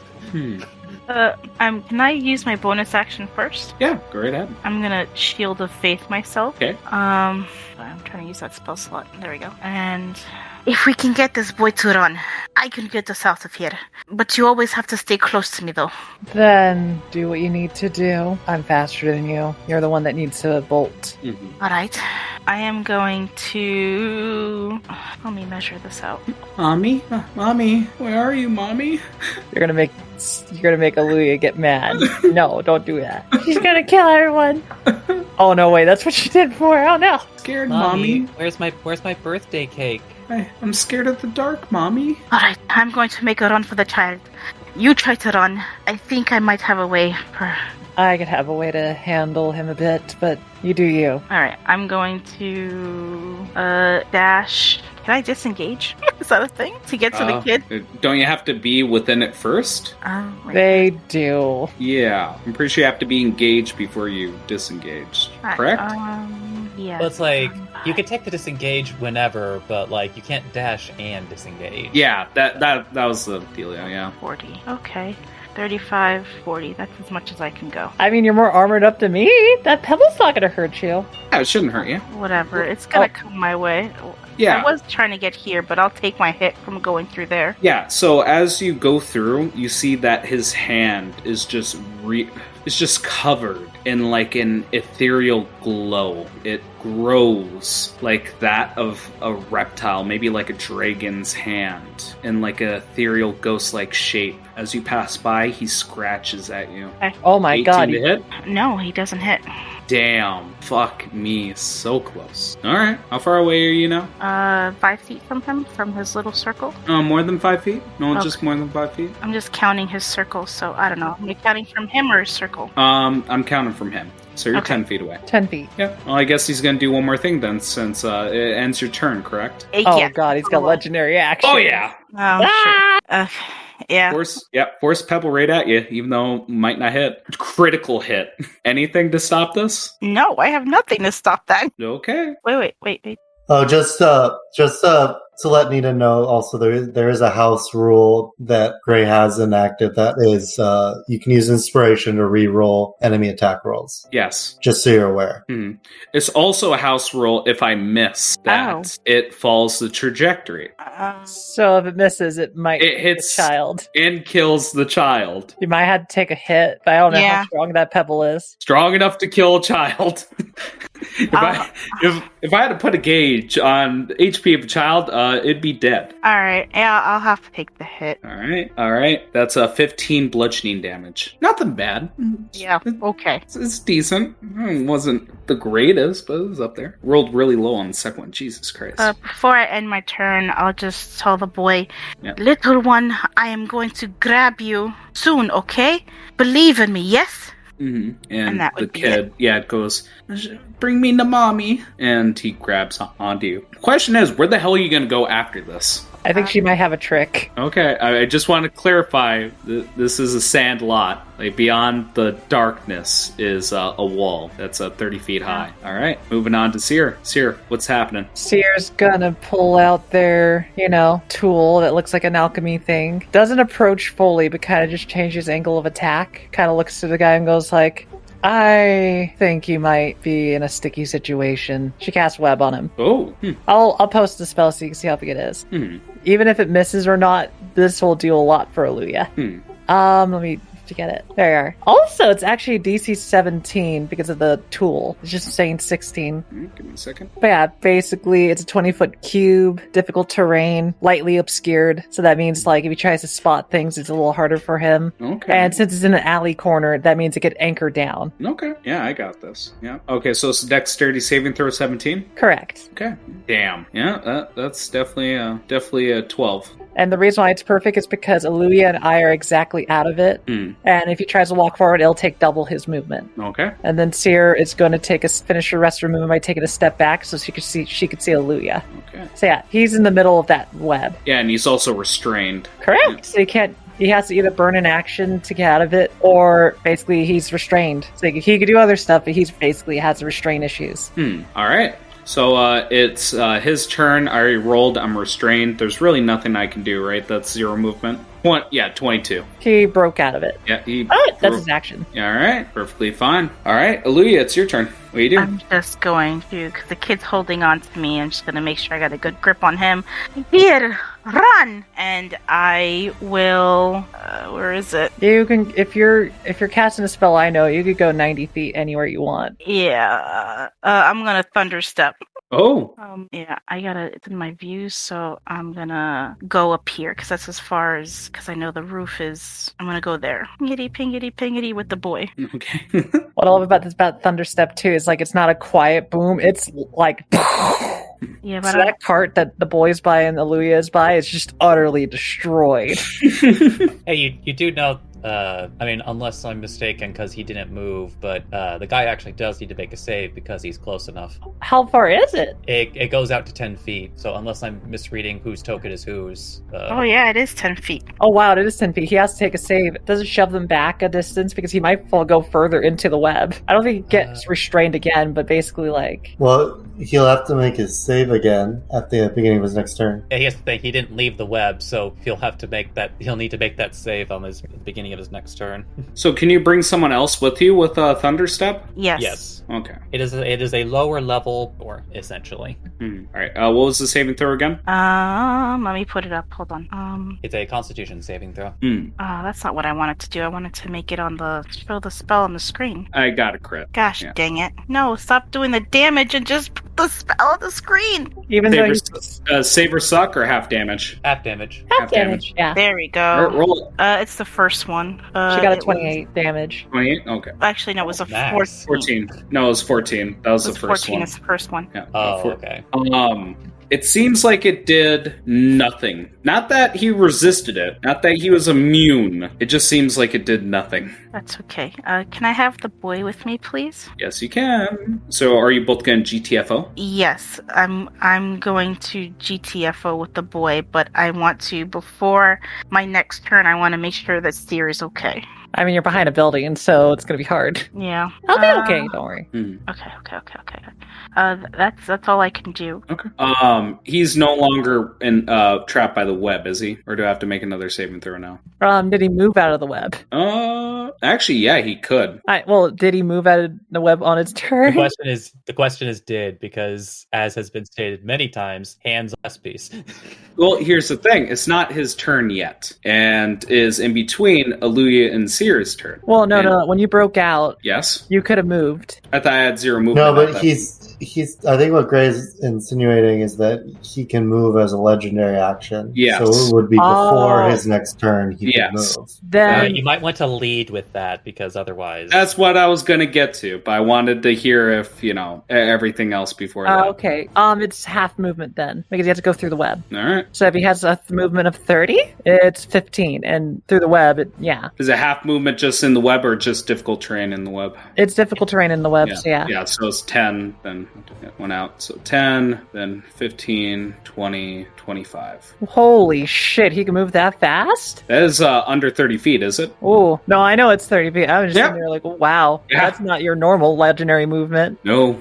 He is not a ordinary person, and he is coming up to your business. He doesn't have an action though, so it is all use here. He is coming up in your grill. Well, same as the first. Repeat it. Weapon to motherfucker. So another web. I fixed my spell DC. Mm-hmm. Where is it located this time?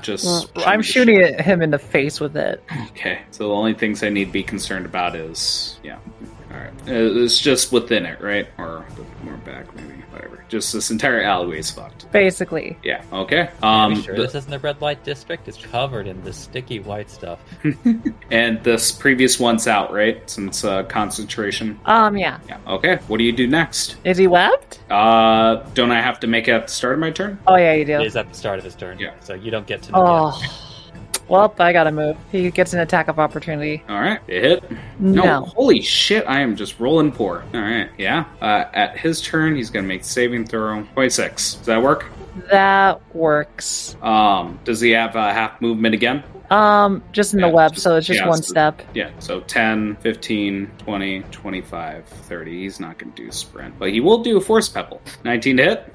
Yeah, it's a hit. Yeah, unlike before, you didn't dodge your head. You take 13 bludgeoning damage. Alright. Yeah, so again, it was floating in his hand. It just shot like a bullet right at you. And this time it hit you right on the forehead. Maybe did a knitline fracture. Aluya, your friend seems like she's going to be in trouble soon. Do you want to leave the map? I'm gonna see what I can do. Yeah, I'm gonna go because I've got the kid with me. Yeah, just bolt. So I'll just see it. Do you think you can get away? I'm certainly going to try. Meet me in the red district. Roger that. Yeah, and both of you bolt it. I kind of want to imagine, because I'm not going to play this out. You both the girls run away from combat. You just see this man with this deranged eyes darting between you, Aluya, and you, Seer, trying to decide which one he wants to pick. And it's just like a smile. We go from looking at him to his own eyes, his own perspective, and we see a trail of dust turn to black. It sees one red and one salmon colored, and he slowly decides which one he wants to pick.